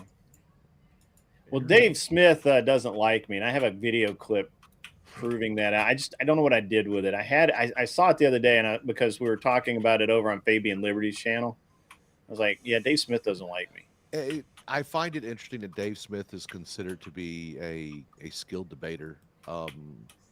No, he's not a skilled debater. No, he's not. And honestly, and our buddy over here, Tyler, calls him a Juiceberg. Anytime anyone gets the label of a Juiceberg, automatically disregard their opinion, just like people with nose rings. I don't even know what that means. What does Juiceberg even mean? If all you talk about is Israel, you're a Juiceberg. You know what spurging is, yeah? Like when Destiny names off 8 half-true things in a row. If that's all you can talk about, if that's the only amount of substance that you can bring up, you're well, you guys don't like Dave Smith, but well, no, I actually have nothing against Dave Smith. I just think his opinions are irrelevant. I liked him until he was a dweeb. And then, I liked him less. He's my number one. He's my number one, dude. He is. Isn't he recently impeach Trump and put him in prison underneath the prison at this point? I think and I disagree with that. And it was why would he was never. I'll find it. We'll play. He's a libertarian. He's not Republican. He was very open about the fact that he only voted for Trump because he's like, Kamala and the Democrats deserve to lose. Did you see the critique that Liquid Zulu, who is an actual ANCAP libertarian, did of Dave Smith and his? I didn't, but I heard they have a debate coming up. Oh, that would be hilarious. Dave Smith is going to get smoked into the dirt. Liquid Zulu, don't agree with everything he says, but he is very smart. Very smart. Yeah, that's a good point. From my chat, Dave wants to impeach all presidents. It's not that he's saying Trump is especially bad. He's just like, yeah, they're all war criminals. They're all so that would be the context of that. See, I think both can be true. I think Trump can be especially bad, and all U.S. presidents can be war criminals. I think all presidents can be war criminals, but see, I think the problem with that argument is the president doesn't do anything. So he cannot literally be a war criminal. The person who commits the act are the actual war criminals. Bibi Netanyahu, who a lot of people like to call a war criminal, was an actual Mossad agent. He was a major in the IDF. He did a lot of amazing work. In fact, so I have a question for you. Killing a bunch. I have a question for you on that point, which is if your commanding officer orders you to commit an act that ends up being classified as a war crime, and you commit that act, is the commanding officer not also at fault and therefore guilty of committing a war crime by ordering you to do so? Yes. So there's actually some nuance to this. Okay. As a combat vet who has done a few things, not much. Yeah. You could be ordered something, and you pretty much have to take most of that unless it's like an act of genocide or killing innocents and things like that. You have to take that as lawful immediately. That is how the military works. And I will tell you this, the United States military, the actual country of the United States, will never submit to an international court because we have this thing called sovereignty, and fuck you if you try to take it away from us. We will kill you all for it. And any country that cucks themselves to the international courts are not really countries. So they can go eat all the dicks. All of that was beside my point. My point was that, like, if we're taking the standards of what it means to be a war criminal, U.S. military members are trained on international law. Okay, we are all trained on that stuff. What we can do, what we cannot do. That way, we can identify. However, like we'll look at gray areas. Okay, when it comes to like the deployment of National Guards to defend federal buildings within the United States, you could argue that violates posse comitatus. The Supreme Court would disagree. Okay, that is actually legal to do, but it is being worked through the courts right now as we speak. SCOTUS is going to come out and say, shut the fuck up, Democrats, you're stupid, and move the fuck on. When it comes to things like the bombing of boats in the Caribbean, things that I actually disagree with, I don't think we should be doing that. I think we're going to be doing that. It should be done closer to our own shores because we don't know the destinations of these drugs. Yes, these things... I mean, we don't even know that there are drugs on a lot of these boats. When you see big 55-gallon barrels of shit, I assure you, my friend, drugs. it is not fucking. So look, you can play dumb all you want with that, and I'm okay with that. But I will tell you that the line of intel that goes into a target package is so fucking in depth that you will never know about it, nor should you ever have to. They know what the fuck they're blowing up. All right, so fair enough. But so you have to take the it. Point of the question was that if the U.S. president, being the commander-in-chief of the military, orders his subordinates to do something that would meet the typical definition of a war crime, then at the very least you could accurately label a president as a war criminal, even if there's no conviction or whatever. Like, absolutely, the whole point is like, absolutely. So you can play that game, but it's the even president weird never orders anyone to do anything. Literally never orders. No, but who's the commander in chief? The commander in chief, the president of the United States, green lights things. They never give orders. Okay, but that's they approve. I think the point we're trying to say. But like the green lighting is still like if a general comes to him with something that would meet the definition of war crime and he green lights it, he allows it to go forward. Then that's different. Yes, that is not approving a war crime is still a war crime. There are literally only two units that the president actually gives direct orders to on the regular. One is the United States Marine Corps, and the second is the U.S. Army Delta Force. All the other ones go through this insane chain of command thing. Yeah, and there's I'll get into the reason for that for just 1 second. This is the funniest fucking thing I've read today. They aren't going to travel 2,000 kilometers in a jet boat, dumbasses. I'm speechless. First of all, they're not jet boats. No. They're fucking cigarette boats. They're fucking offshore racing boats that are literally designed to travel 2,000 miles in rough water. That's literally their fucking job. Low profile to actually drop down their radar signature and everything else. Yeah, there's a reason they're using racing boats. It's not a jet boat, you dumbass. One boat was an old guy fishing. Another was a bunch of. I mean, seriously, where do I find these guys? Well, actually, he's here all the time. I don't have to find him. He knows where I am. Look. If they have proof, then they should go ahead and they should bring. I tell you what, I agree with Sparky. Canadian, go to your Canadian authorities and turn in your evidence against the United States and see where that gets you. So here we go. As far as the chain of command goes, and the best expression I ever heard of this was, even if a general walked by and told a sergeant to do something, the sergeant would literally have a coronary because he's so far out of his chain of command, he doesn't know what he's supposed to be doing, and it would create havoc. Mm-hmm. Right? If a general walked by and said, "Sergeant, take your men and go 100 miles over there," there's an entire line of people that he has bypassed. So and these orders are given very vague on purpose. Trump says we need to do something about XYZ. Yeah, Kuwait, whatever. We need to do something about these people.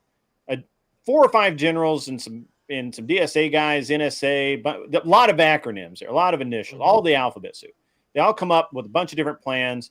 Some people read them that are really smart. They give him the best 3 or 4 or 5, and he picks one and says, "Okay, this one has the lowest risk of loss of life to Americans," or whatever his criteria is. And he says, "Okay, let's do this one." It's the vaguest thing possible. It'll literally say we're going to have assets go here, and assets are going to do this, and assets are going to come back. Then that goes to some general somewhere, or an admiral, or what the fuck ever, flag rank, and they're going to say to a colonel or a group of colonels, "Colonel, we need to make this happen. Figure it out." And the colonel's going to go to his staff. And he's going to say, staff, let's get this shit figured out. It needs to be done next week. And his staff are going to go to the sergeants and ask them what the fuck to do. And the sergeants are going to tell the staff what to do. And eventually it'll get back to the generals. And then you'll have something go on. That's the best way of explaining. But because, again, you can't have the military is a huge organism. You can't just have random, like random people just go, hey, go do this. Right. And everything up from the top up is like, it's just so vague. We're going to go do this. We're going to do this. And we're going to, we're going to use assets of this group. We're going to use assets of that group. But it's all very vague. So it's not like he said, it's not like Trump says, I want you to blow up this fucking boat right here. This one, the red, white, and yellow one. Because yellow is an offensive color with red and white. That is true. That is true. Whatever. But that's not how that works. I mean, I understand your point of view, but that's not that's not how that works. So, Grid, I did promise a bunch of people I'm going to jump around for my birthday, so I am going to take my leave. But hey, happy birthday, IJ! Happy birthday! Happy birthday! How old are you, man? India Jesus, your birthday is not for another month. What the fuck are you doing? What? He just turned 21. I missed it. He got you right over my head. So, I may be back. I don't know. We'll see. I'm jumping around. I don't got plans, but we will see. But well, let me know how your first beer goes, Indian Jesus. You're finally legal to drink.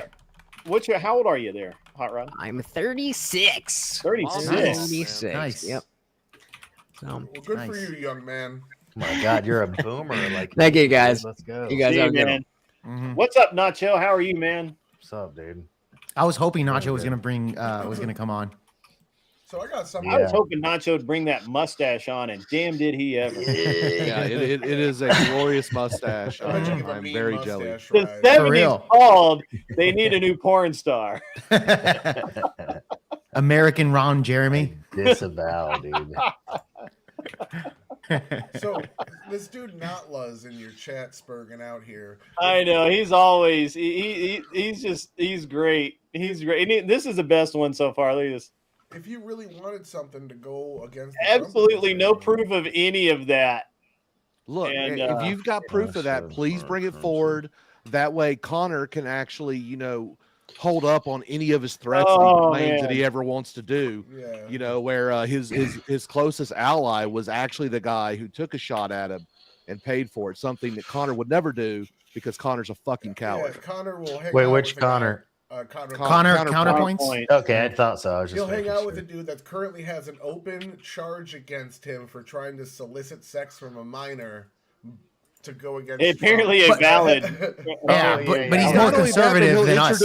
He'll introduce him to his mother, dude. Yeah, me and Rob got into it with Connor all night the other night. Well, not the other night. I say the other night. Hold on, Patty says they were open body fishing boats. Is that true? No.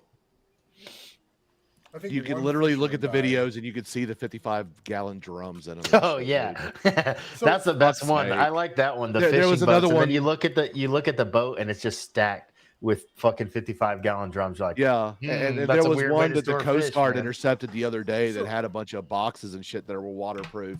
Right they're now, like, though, look at how they're treating these poor fishermen. I'm like, I wanted to ask. There's not even a fishing pole or a net on there. Right now, who on here said they were an ANCOM?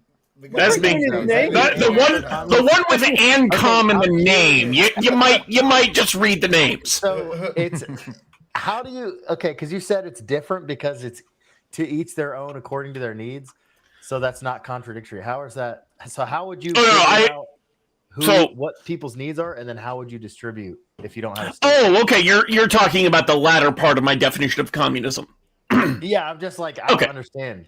So from each according to their ability to each according to their need. It's the general premise of it. Obviously, there are plenty of details I can try and get into, but I think needs are in general relatively obvious. Like people need water, food, housing, healthcare, etc.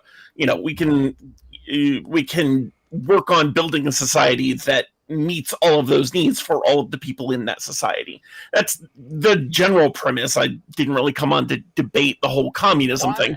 I'm not trying to like put you on the spot. I'm just like I just don't understand. You are. How, no, hold on. This is American Nacho. What he does is he puts people on the spot. Come on. No, fair enough. I mean, I can do some on the spot, but I came here for nerd debates. So if we're not doing that, we're I'm gonna supposed to be doing nerd debates. We never got. We don't have any judges. The guy. Yeah. Okay. The holidays are. Got us, man. They got us. Fair enough. Fair enough. So we're gonna bullshit, man. I'm sorry. I thought. No, it's all good. I'll probably stay on for a little bit, but as long as you're I'm not here to debate communism. I can do that another day, another time. My name is the same everywhere. If you ever want to actually have a conversation with me about this, I'm happy to do that. Just not in that spot tonight. I just don't think there's much to debate. I don't know how you distribute. Well, that's why I said conversation. I didn't, I'm not necessarily looking for debates most of the time. Like I'll do it on the horseradish every once in a while because he comes up with interesting topics and allows me to stretch that muscle a little bit. But I'm not generally a debater. I am happy to have a conversation with anyone. You should expect it, though. You should expect it. That's the thing. Yes, of course I expect it. I'm a communist. I'm a communist in an internet politics space. I expect it from almost everyone I meet. Yeah, exactly. He's probably shocked at how accommodating I am. Look, I actually like internet communists. I think they're hilarious. But I got to answer this question. How do you look in I'm assuming this means closed body boat? You don't. What you do is those boats are marked when they leave shore because we have very, very reasonably good intelligence network in Venezuela that has I think all we have in Venezuela right now is spies, right? Because that's the only people that can be there. Didn't we want to put like normal people there, representatives and shit? But now we have our spies. Imagine the U.S. not having assets on the ground of a target. I'm just. I think all we've got are spies there right now. People, for we don't have any normal people. Drugs are for fishing. That's probably true. Dude, cocaine shrimp are the best shrimp. Cocaine if you're not doing shit tons of cocaine to stay awake for an all-night fishing trip, you're doing it wrong. Yeah, I bet those shrimps are addicted. It's funny because I honestly believe that's why some of the Gulf shrimp are so good is because they get an extra helping of cocaine from all the cocaine that's gone down in the Gulf. God, I used to hate shrimp season, dude. I'm actually allergic to shrimp, so Are you really? Yeah, I am. Yeah, I found that out a couple years ago when my my mouth started getting swelling up. So you eat? So are you? Is that all shellfish? All shellfish. Yeah, all shellfish. Kosher. Yeah, lobster, shrimp. Congratulations, man. Well, that kind of sucks because like that shit's good. What the fuck? My man's part of the tribe. I like it. I'll send you a little hat in the mail, man. I got you one. Oh, appreciate that. Got you, bro. He's got you. Oh man, that's awesome. So, how are you, Nacho? Man, I hadn't seen you since the debate con. Yeah, I'm good, man. I'm just living the American dream, dude. Spending time with the wife and kids and stuff like that. How was your Thanksgiving, my man? It was good. I had lots of food. We actually went to our parish actually did their first like Thanksgiving, like a parish Thanksgiving at the church. So they had people RSVP. Nice. And so we actually just decided to go to that. Are you Orthodox or what are you? Are you? Yeah, Orthodox. Yeah. Okay. Nice. Yeah, OCA. Okay. Yeah, so that was pretty cool. It was a big dinner, and they know how to cook, so it was good. Everything's really good. All right, man. That's good. Nice, I got a question. Turkey with the peeps. Oh, sorry, I thought you were finished. I got a question to pose for you guys. So there's something that Trump is clearly violating the Congress and ignoring the Congress on, the TikTok sale. In that sale, after 270 days after the bill was passed through Congress, the president has allowed only one 90-day extension, and Joe Biden used that. Trump also used a 90-day extension, which people are kind of giving him maybe, new president, new 90-day extension, but then he's done it 2 more times since, clearly violating the one time in the order. and because because it's so quick, because the sale could be over before a lawsuit even gets filed, nobody's challenging it, but he's clearly violating his powers here. Does anybody give a shit? I mean, my 2 cents on that is that I think this has more to do with China than it has to do with America. I think the same thing would be happening even if a Democrat was in office. Yeah, if you look at the statements, they're contradictory. From whenever we said, Trump says, "Oh yeah, I'm going to make TikTok sell," and then Xi Jinping comes out like in a week later or something, and he's like, "I don't know what the hell they're talking about. We're not selling shit."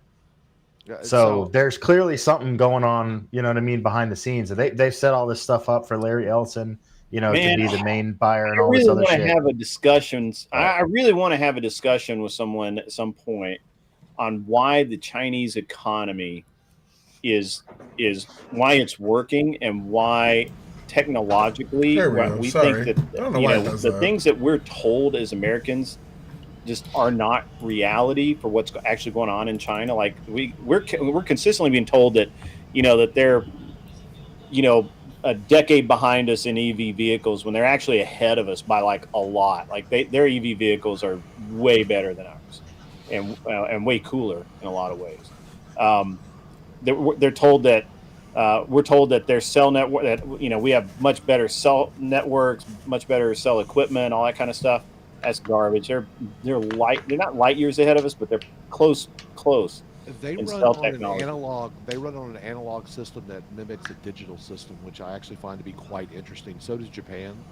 So they're actually using less bandwidth with their transmissions and whatnot. Like when I lived in Japan and had World Phone, that wasn't a digital system. It was all analog. It was fucking amazing.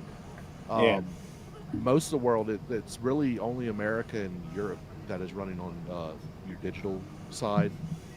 Most of Asia still runs on an analog. Well, there's a reason for that, because, and again, I don't want to get into the points because there's a lot to talk about. Just the cellular system alone is interesting because China adopted cell phones much faster than the U.S. did or any other country did because they never had a wired infrastructure in their country. They never had we had phone. Fucking sucks. But how's that an advantage for China though if they're using analog? Because it carries further. Yeah, it's a cleaner signal over further distances, and China's fucking massive. Yeah, I would figure it's harder to maintain though, right? Digital's a lot more prone to interference. It's also more expensive because then you have to have more advanced coding and decoding on both ends. And digital's a little bit more line of sight. But so analog is very cheap. Analog is way hella cheaper to maintain.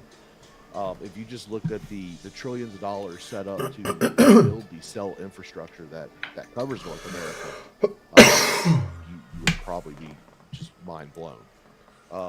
It is actually insane. I'm not going to say China's ahead.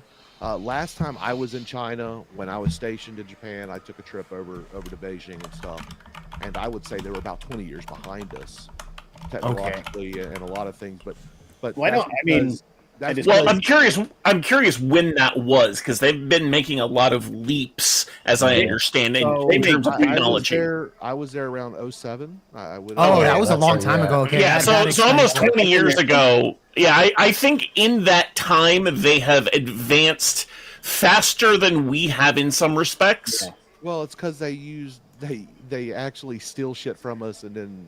Yeah, I was going to say that too. Were there innovation? Hold on.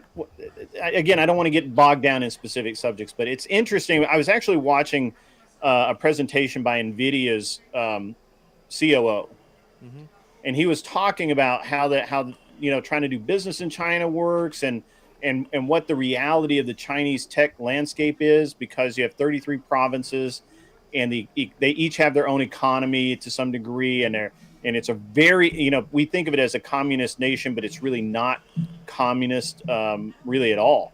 It's except it's communism. It's a communist governmental structure. With more of a capitalist economic style. Yeah, so. And it's a very interesting mix. But he was specifically talking about the technology with AI and some of that, where he was talking about how we thought, and I'm when I use we here, I'm basically saying American technology companies like Nvidia thought that they were years ahead of China. But when he was over there, like he said, they're nanoseconds behind us, and they evolve so quickly. They have less regulation. They have, a much better STEM system.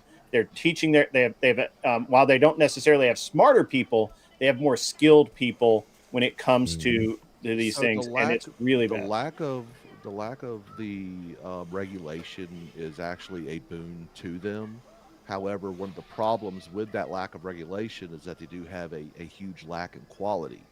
So Well, I don't disagree that can be the case, but I don't think that is always the case. No, it's not always. I also the case, think but that if you look at major major sectors of industry, like I work in aviation. Yeah. If it wasn't for the regulations that we have to abide by on the daily, we would have planes falling out of the fucking sky like mad.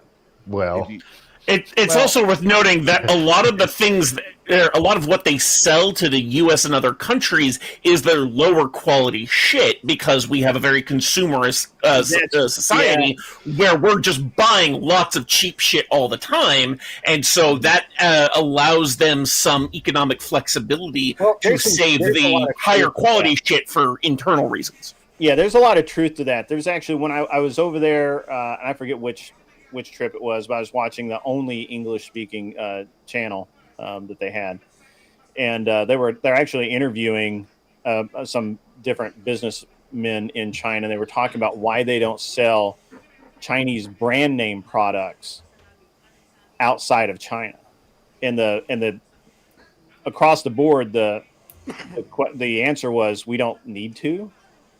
We have a billion. We have a billion-person market here to sell to. Like we don't need to. And they have more new millionaires a week than they have more new millionaires a week than any other country in the world.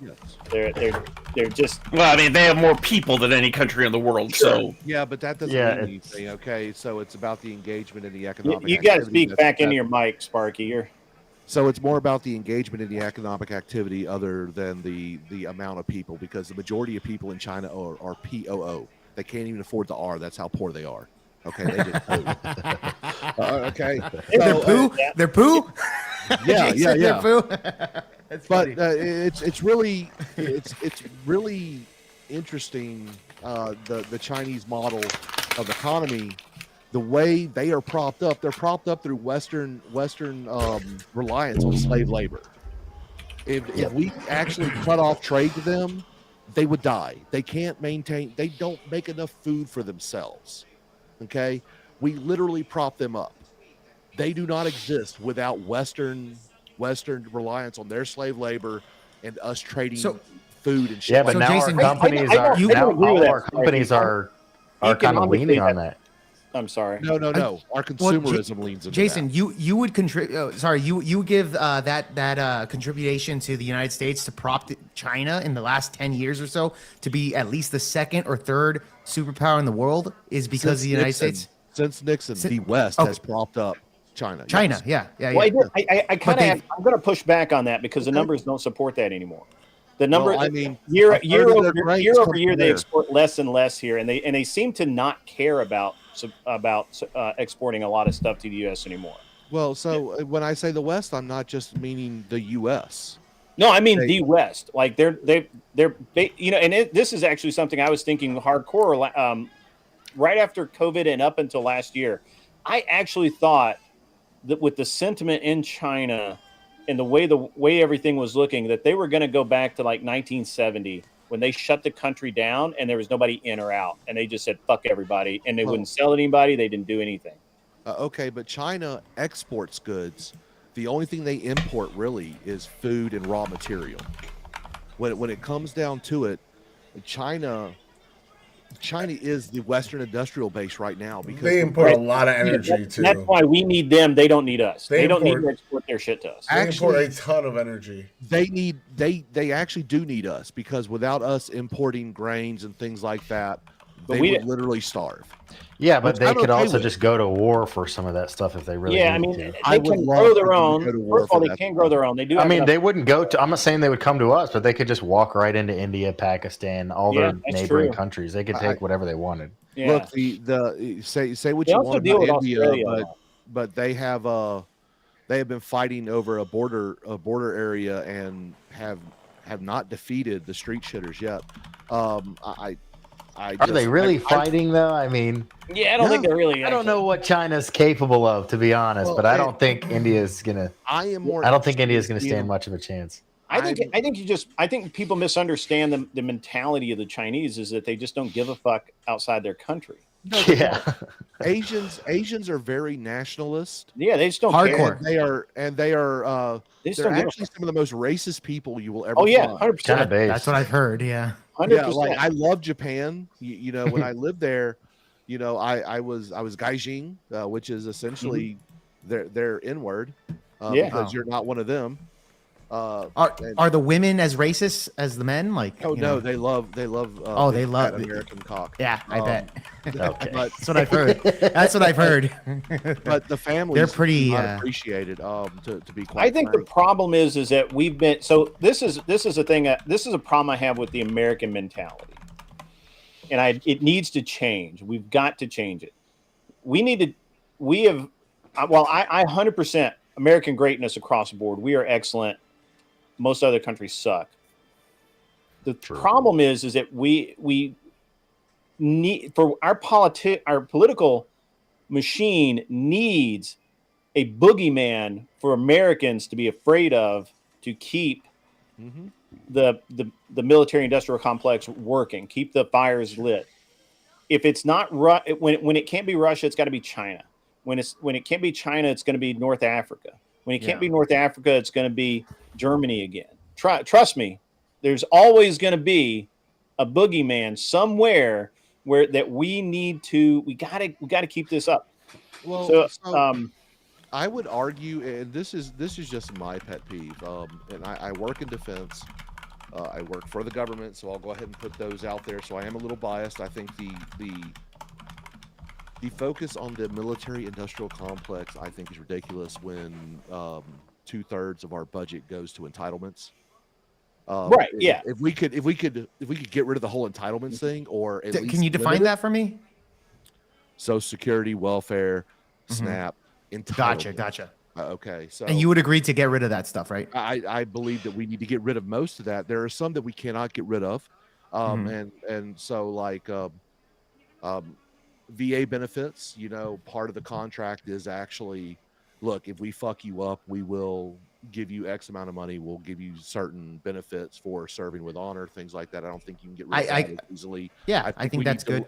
I like the idea of a social safety net, but it needs to be a limited one, such as limiting food stamps, limiting unemployment, limiting SNAP, things like that. And I think but if we're going to program do is that, amazing. we have to strong arm corporations and get them to bring the labor jobs back to the U.S. Though we can't keep letting them outsource. You can't have both. No, You can't. I agree. You can I have agree with all corporations that. outsourcing all the labor and then have no social safety net for the people that are displaced agree. inevitably I agree with by all that. outsourced labor and H-1B fucking hordes and immigration hordes. So it's from the southern border. So the other there's actually you can't have problem. open border and fucking hordes. Okay, it's just not going to work. There's another problem that a lot of people don't consider. The visa programs are like quadruple what they were originally intended. Yeah, to the be. visa programs are out of It's control, and I know ridiculous. you're into that, Tyler. But I think it's really, The 9-month H-1Bs Look, specifically. talk to me. Fuck Talk to me H-1B. about Okay, wait, temporary, hold and on, hold let's on. talk Because I'm curious. curious. Because I want to know. Because I'm always curious. Because you're probably like a little more left leaning. You're center left or liberal. Yeah. So Supposedly. you're probably not. You're probably like pro like regulated capitalism, right? Yeah, generally. Yeah. Okay, so then why do you want to allow? Like, why would you want American workers to be displaced? Like, you should be for American workers, right? Like, why do you want to enable corporations to bring With in H1s. swaths of immigrants I can answer that. to displace American workers for a lower quality wage and a lower quality of life. It's not displacement. The quality of life is improving. What it is called structural unemployment. When the economy's demand shift, what we're doing is we're exporting shitty jobs, and we're upgrading our sectors to do more tech jobs. We're building planes. We're building really highly advanced technology that most countries. Yeah, but you just reframed what I said and said But instead of lower paying, you're just saying, oh, it's a shitty job. Well, that doesn't matter. It's if your company or your corporation can't survive without underpaying workers, then you don't. It's not survive. You deserve to fail. You know what I mean? It's not surviving. It's not underpaying. You're going to hyperbole. All they're going to do is charge more. What this does is bring the cost. That's fine. Down. It brings the cost down of goods based on the percentage of disposable income. So in Yeah, the but 90s, if the employees can afford the product, hold on. Let me finish a single point. Then that's different. In the 90s, you were paying 9.2% of your disposable income for food and eating at home more than ever. In 2019, you're paying 5.5% of your disposable income on food. We're making the cost of goods come down cheaper as a percentage of what you spend on them. Even if the price goes up and your wages go up and that whole figure keeps rising, yeah, but we're regenerating the. You're just enabling the corporations to pay lower wages. Though that's the point that I'm getting at. Like, Tyler, the wages will go up if you doesn't want to pay you. If you load the market on the supply side with labor, then it's always in favor of the corporation. The house always wins. The game is rigged against the citizens. I'm a capitalist. What's wrong with corporations? Well, I mean, I'm a regulated capitalist, like Tyler, much more regulated than we are now, and not. But Tyler, do you prefer that you Americans in favor of oligarchs? Yeah, they're not oligarchies. They're successful businesses. Oh, come on, dude. Businesses that people decided. Like, I'm arguing the left position now. Yeah, yes, you have been. You have been for about the last Jesus fight. Christ, dude. Brought up America. Okay, you're going to ridiculous argument. Well, I'm a nationalist. Ultimately, I'm a statist. That's come on, dude. No, not illegal immigration. You love illegal immigration. You labor. That's what you want. Every single legal out. Everybody, legal out. You bring two legals in. Give me 1 sec, Tyler. So first of all, this guy, Not Lowe's 2, is supposed to be a highly educated man. He's been studying for 30 years economics and politics and all this kind of thing. Doesn't understand that. Yes, sure, China crisscrossed their country with high-speed rail in 10 years. How did they do that? Well, they didn't have any infrastructure to start with, so they didn't have to tear anything down, and there was nothing else for the people to use. So all the time, money, and effort went into the system right out of the gate. In America, you couldn't sell a high-speed rail because we have these things, and they're called cars. And people love their fucking cars. And they love their fucking airplanes. And they're not going to fucking go on a fucking train. I'm just telling you right now. Which is a shame, because trains are awesome. Just again, every autistic guy you have to clean up. Again, you have to clean up the streets. You can't invite large swaths of immigrants who aren't assimilating into the country, who don't have the same cultural standards, the same sanitary standards, the same understanding of social etiquette. And like in the UK, where they're like, oh, well, I didn't know I couldn't grape a lady on the train. That's not my culture.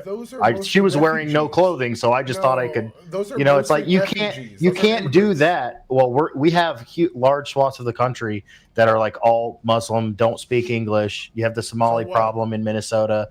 What do you mean, so what? So that's why you can't have public transport. Nobody's going to invest in that if it's not safe. Why do I want my tax dollars to go to that? If it's unsafe. New York City has the highest multilingual rate in the country, and also one of the biggest metro systems. These things don't correlate at all. Like, you're just saying, what are you talking English, about? So we can't have buses. So their cultures do not assimilate. The eating the cats and dogs, as funny as it was true. There were videos all over the place. There were people snatching swans out of lakes and public parks. Yes. Their cultures don't assimilate. So I mean, that's what I'm talking about. So there's a difference between just like being like, oh, brown people scary, and actually watching people do horrific things that are completely against your moral, ethic, as well as just a societal norm. Tyler's running away. I do think it's interesting that a guy that says he has done this for 30 years doesn't understand the basics of how things happen in countries. If you already have a country with a developed system, getting them to change that system is damn near impossible. That's why there just aren't a lot of cars in England. A lot of public transportation, not a lot of cars. That's why there's not a lot of in France. The high-speed rail exists. People don't own cars there. Why? So they said the same things about Slavic people coming over here 100 years ago. They don't speak English. The first generation didn't. They were dirty. They're not American. They're all these things. Oh, and that's true. Hey, fuck you. True. Hey, fuck you. They said the same thing about Slavic people. All this is just fear of change. It's my group. It's not. Deserves It is different though. It is noticeably different. All of the European countries that immigrated here for the majority of the history of immigration assimilated well to the culture. They did not. It took decades. This is not we didn't change this until JFK. I don't think this is not you guys blood and soil this is like, oh, this was always the case. No, this is you guys this is have to let each other talk. He doesn't even let me finish a sentence, dude. I'm trying. Like you don't. Grid, you should do a 1v1 with them right now. This is not a blood and soil nation. You don't get to say, well, they're not assimilating to what I want. People come in here, the first generation generally don't speak the language. This isn't something new to America. The Polish people, when they came over here, spoke fucking Polish. They didn't speak good English. It took them a while. Every new migrant group has that same problem. Even the Irish, who did natively speak English, when they came over here, were ostracized and excluded from a lot of employment. As they should be. Those were the ones who actually had the easiest time assimilating to American culture. How long, really quick, how long did that take? You said decades. How long exactly? Like 2 decades, 3 decades, etc.? Usually second generation. Okay. Yeah. Well, it was almost immediate. It seems not to be the case when it comes to when you have hordes of illegal immigrations coming in. You even have people that are, I agree. Illegal immigration of bad. Other asylum not vetted enough, but we're talking about legal migrants right now and not having transportation. Yeah, but I am saying this that it's been a long time since we've had this illegal immigration problem, and they don't seem to assimilate very well. Tyler, illegal immigration problem. A lot of people were abusing the refugees, status and all that stuff too. So honestly, that's how we got Minnesota. I kind of want to just stick on this. The immigration thing's cool, but I just kind of want to get back to this. So imagine having breakfast in Cali and dinner in Miami while on a super awesome train. Yeah, that was like, I can already do that without the train. It's called a big old jet airliner, baby. Actually, my personal airplane does about 225 miles an hour. So in theory, I could have breakfast in LA and dinner in Miami. I just have to fly. Yeah, I was going to say that would be a 12-hour. 12-hour flight. It would be easier if you went the other way, having breakfast in Miami and dinner in California because of the time change. Make it happen anyways, though. My long he actually does have a piss tube, so I can do it. I can do a 12-hour flight. I don't want to, but I can do it. Well, I admit it would be cool, and I think we could do it better than anybody else. But we got a lot of other groundwork to set. Problem, honestly, is the fact that the American worker has this hyperinflated worth to them.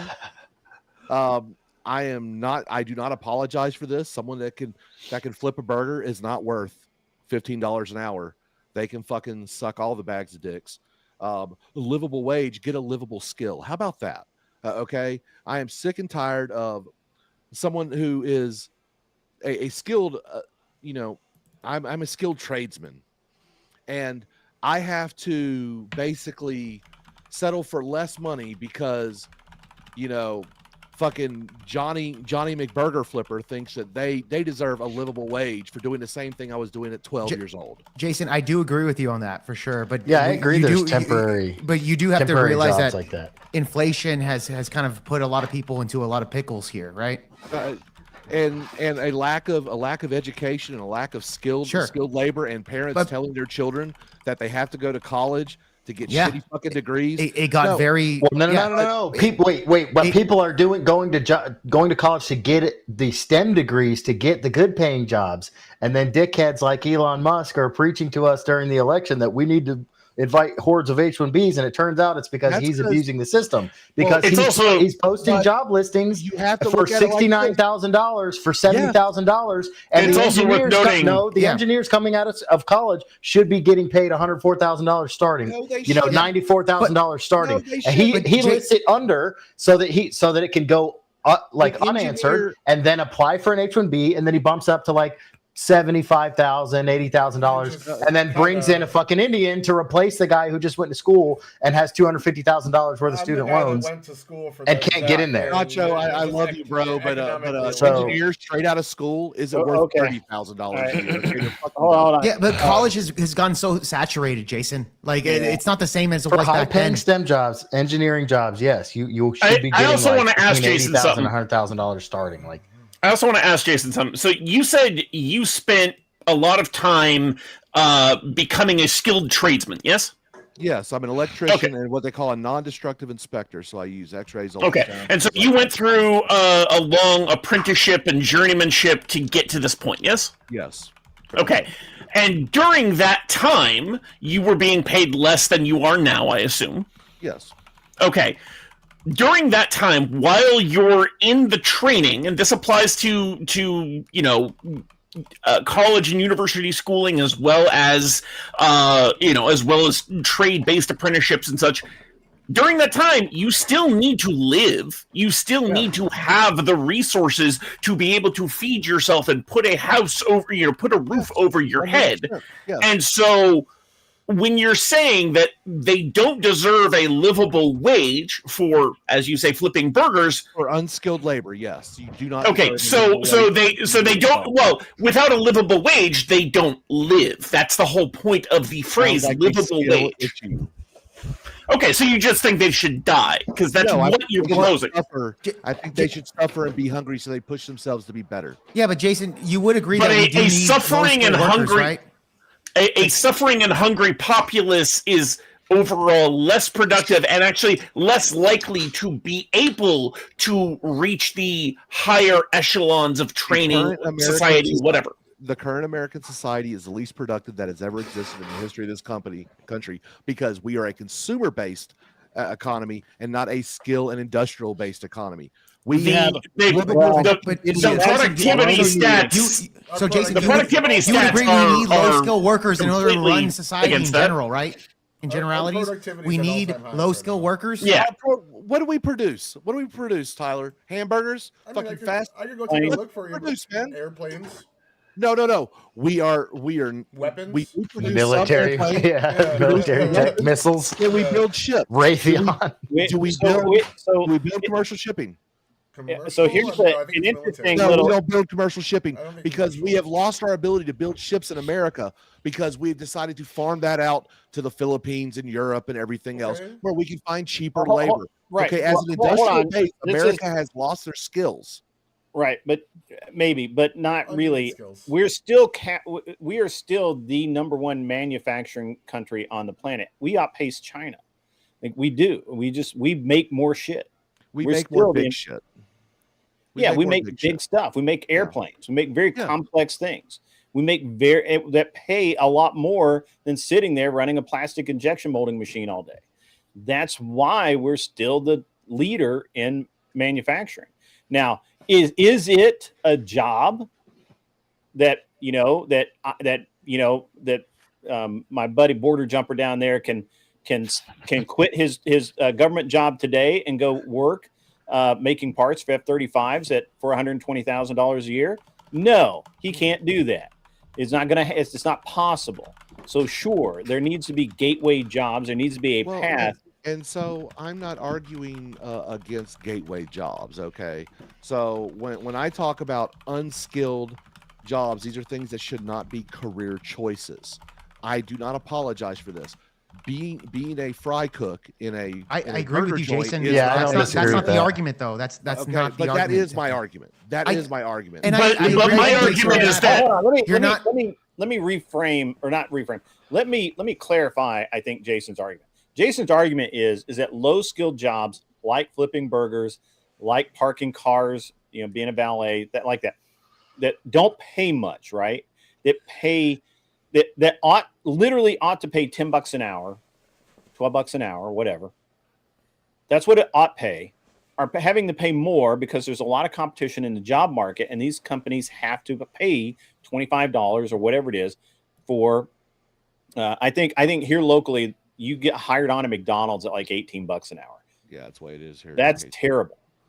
but that's what they have to pay, which drives up cost of, which I don't mind, by the way. I think I'm loving fast food costing so much because less Americans are eating it, more people are being healthy. I prefer to see that, right? Now, but and I think this is where Sparky is coming from, is those are gateway jobs. They're not meant to feed a family of 4. They're not meant to be the job that you have when you step out of college, except for the summer between, when you get out of college and you start your internship or your, whatever the fuck you do, because you just spent 4 years learning how to be fucking excellent. Or it could be I understand his point. That's kind of where I'm at. So it's not meant to be the prime means of you. Gaining. And I agree. We have a severe issue in America with a lack of skilled tradespeople because people don't want to be plumbers. People don't want to be HVAC workers.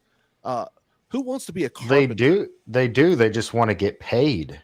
Well, so if I want to point something out. Back when I was in high school in the mid 2000s, I was being told, not by my mom, because she didn't really do any of this kind of stuff with me. I was being told by people who worked in the school system that the only way to get a good paying job is to go to college. They were pushing people into college or the military, yes. Yep. They were pushing people into college consistently and paying almost no attention to the trades. And now here we are 20 years later feeling the pain of that. I'm not saying you're wrong on this point, Jason. We absolutely do need more tradespeople. We need more people to go into the trades. We also need to find ways to give them that ability, because student loans and the things that actually get you through college and all that shit are only for college. Like if we gave them assistance getting into trade schools, getting into apprenticeships, and all that exists. So let me tell you something. Trade programs in the high schools again. Trade programs.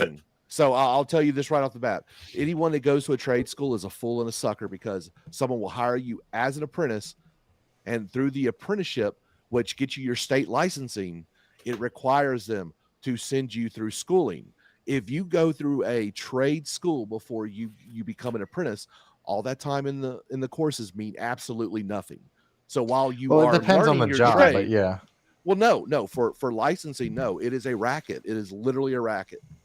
So, Fat Electrician actually put out Hold on, trade jobs suck. You work 60 to 80 hours a week. You have to travel. What the across fuck the are you country. talking about, dude? Jobs suck. You don't even work. I have a college degree. I work from home.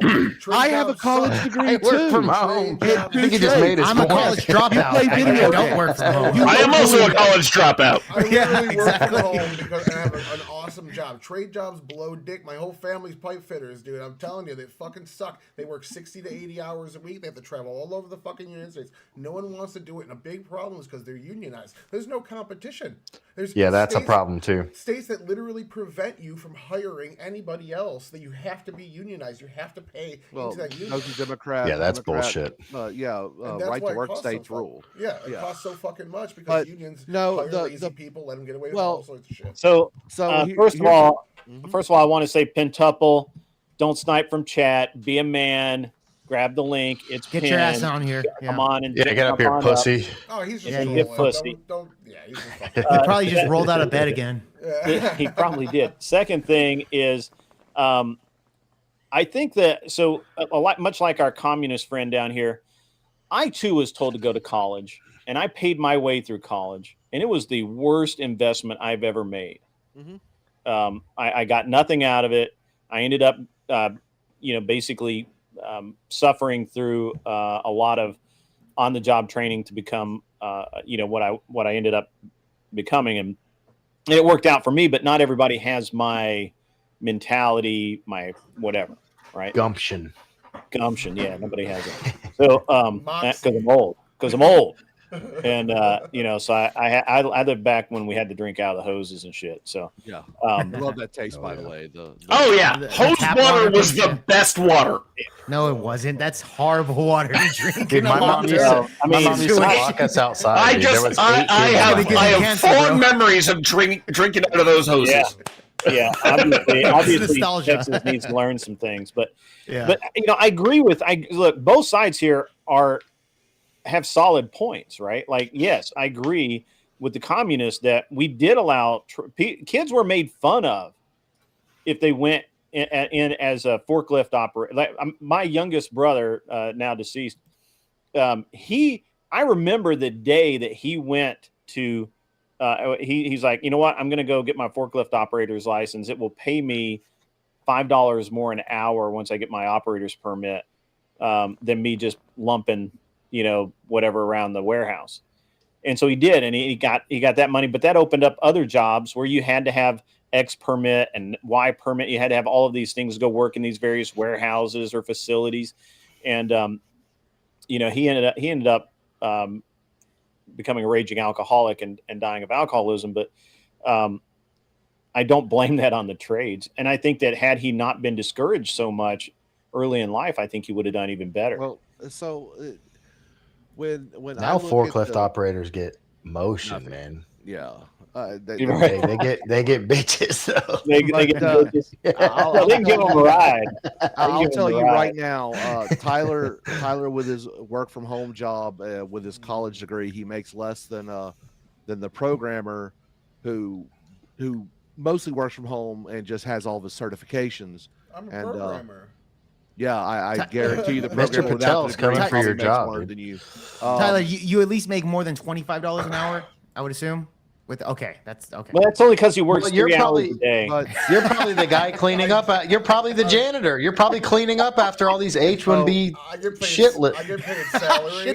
These Indians that don't put on deodorant. Yeah, shit cleaning up. Archie, tell me I'm right. Tell me I'm right. You have to go clean up after shitty code from all these Indian H-1Bs. Yeah, and when you walk past them, they have no deodorant. You just smell them. He knows. He knows. He knows I'm right. He knows. Yeah. All right, while we're on comedy break, everyone, there's a link pinned or scrolling across your screen. That link is to the annual streamer awards. I am up for an award as most educational. Yeah. Great, that shit is way too long. Get a fucking short link. Can you throw it in the chat? Yeah, it's right there. No one can read that whole ass thing and type it into their. Yeah. I'm sorry. Get a short link is posted. Yeah, we can't. Nobody on this panel can read. Click the vote. Yeah, I can't read. Well, I mean, I know Jake can read 3 words. About so the is a. That's about it. I don't. Well, I voted for you. Postmaster General's exam. But yeah, please go vote. Vote often. Vote early. Vote often. Get out and register and. Since we're at a good breaking point, I'm gonna dip. Y'all have a good one. Man. You've been. Appreciate you coming through, buddy. Look. Yeah. I'm always good for the nerdy sci-fi debates. The political debates I'm less good on, but I'll have a conversation with anyone about that shit anytime they want. The Empire was objectively the good guys. Okay, so really quickly, Ancom, I would love to have a nerd discussion with you. That's for damn sure. But I do want to pick your brain about communism. That's for damn sure because I be happy to.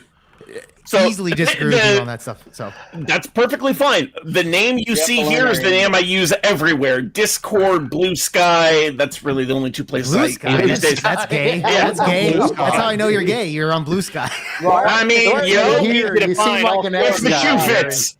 You seem like an X guy. You're engaging with the opposite side. You're not pigeonholed into. You're not a. Blue I think my Twitter account does still exist. I haven't logged in there in ages.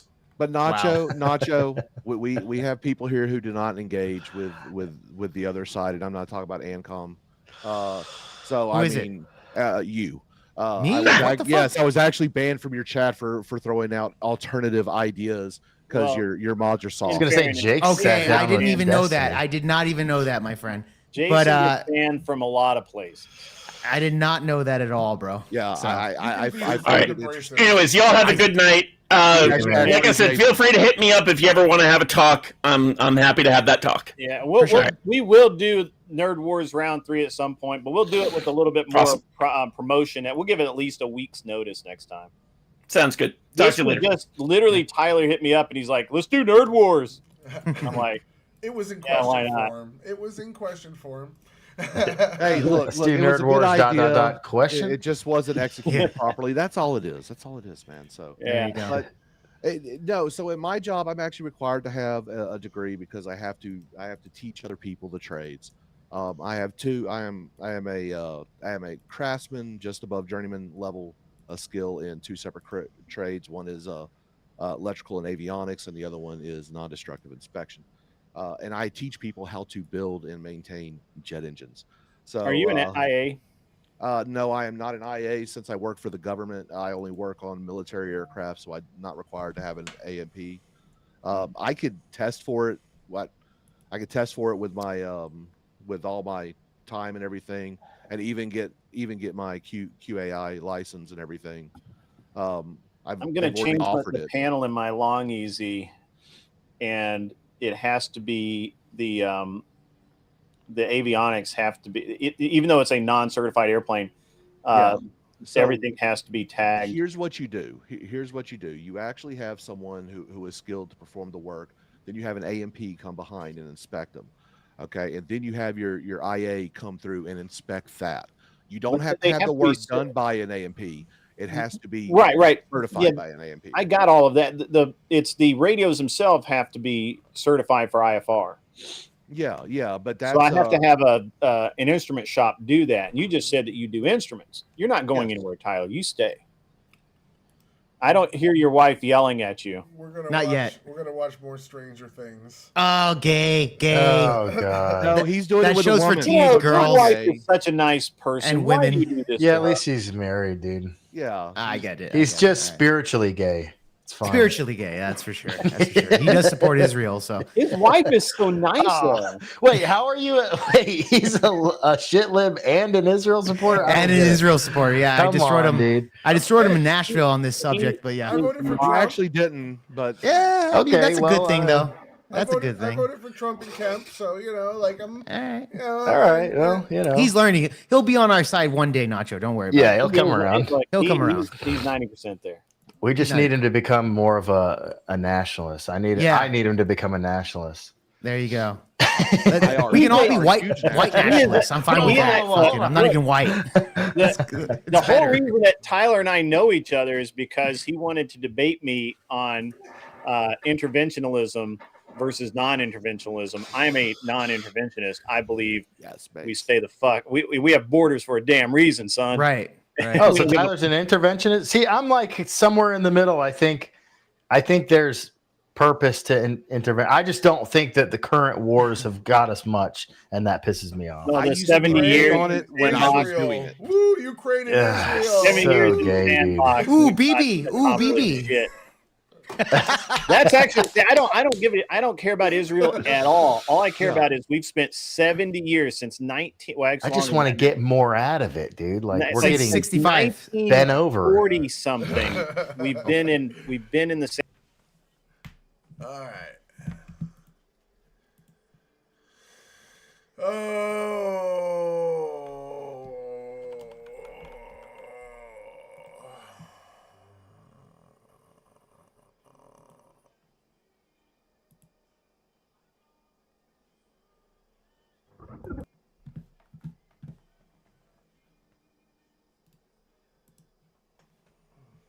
Tootie, are you hungry?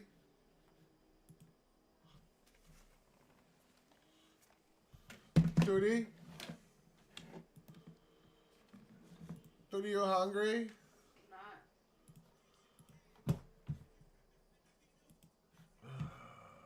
You'll take her easy.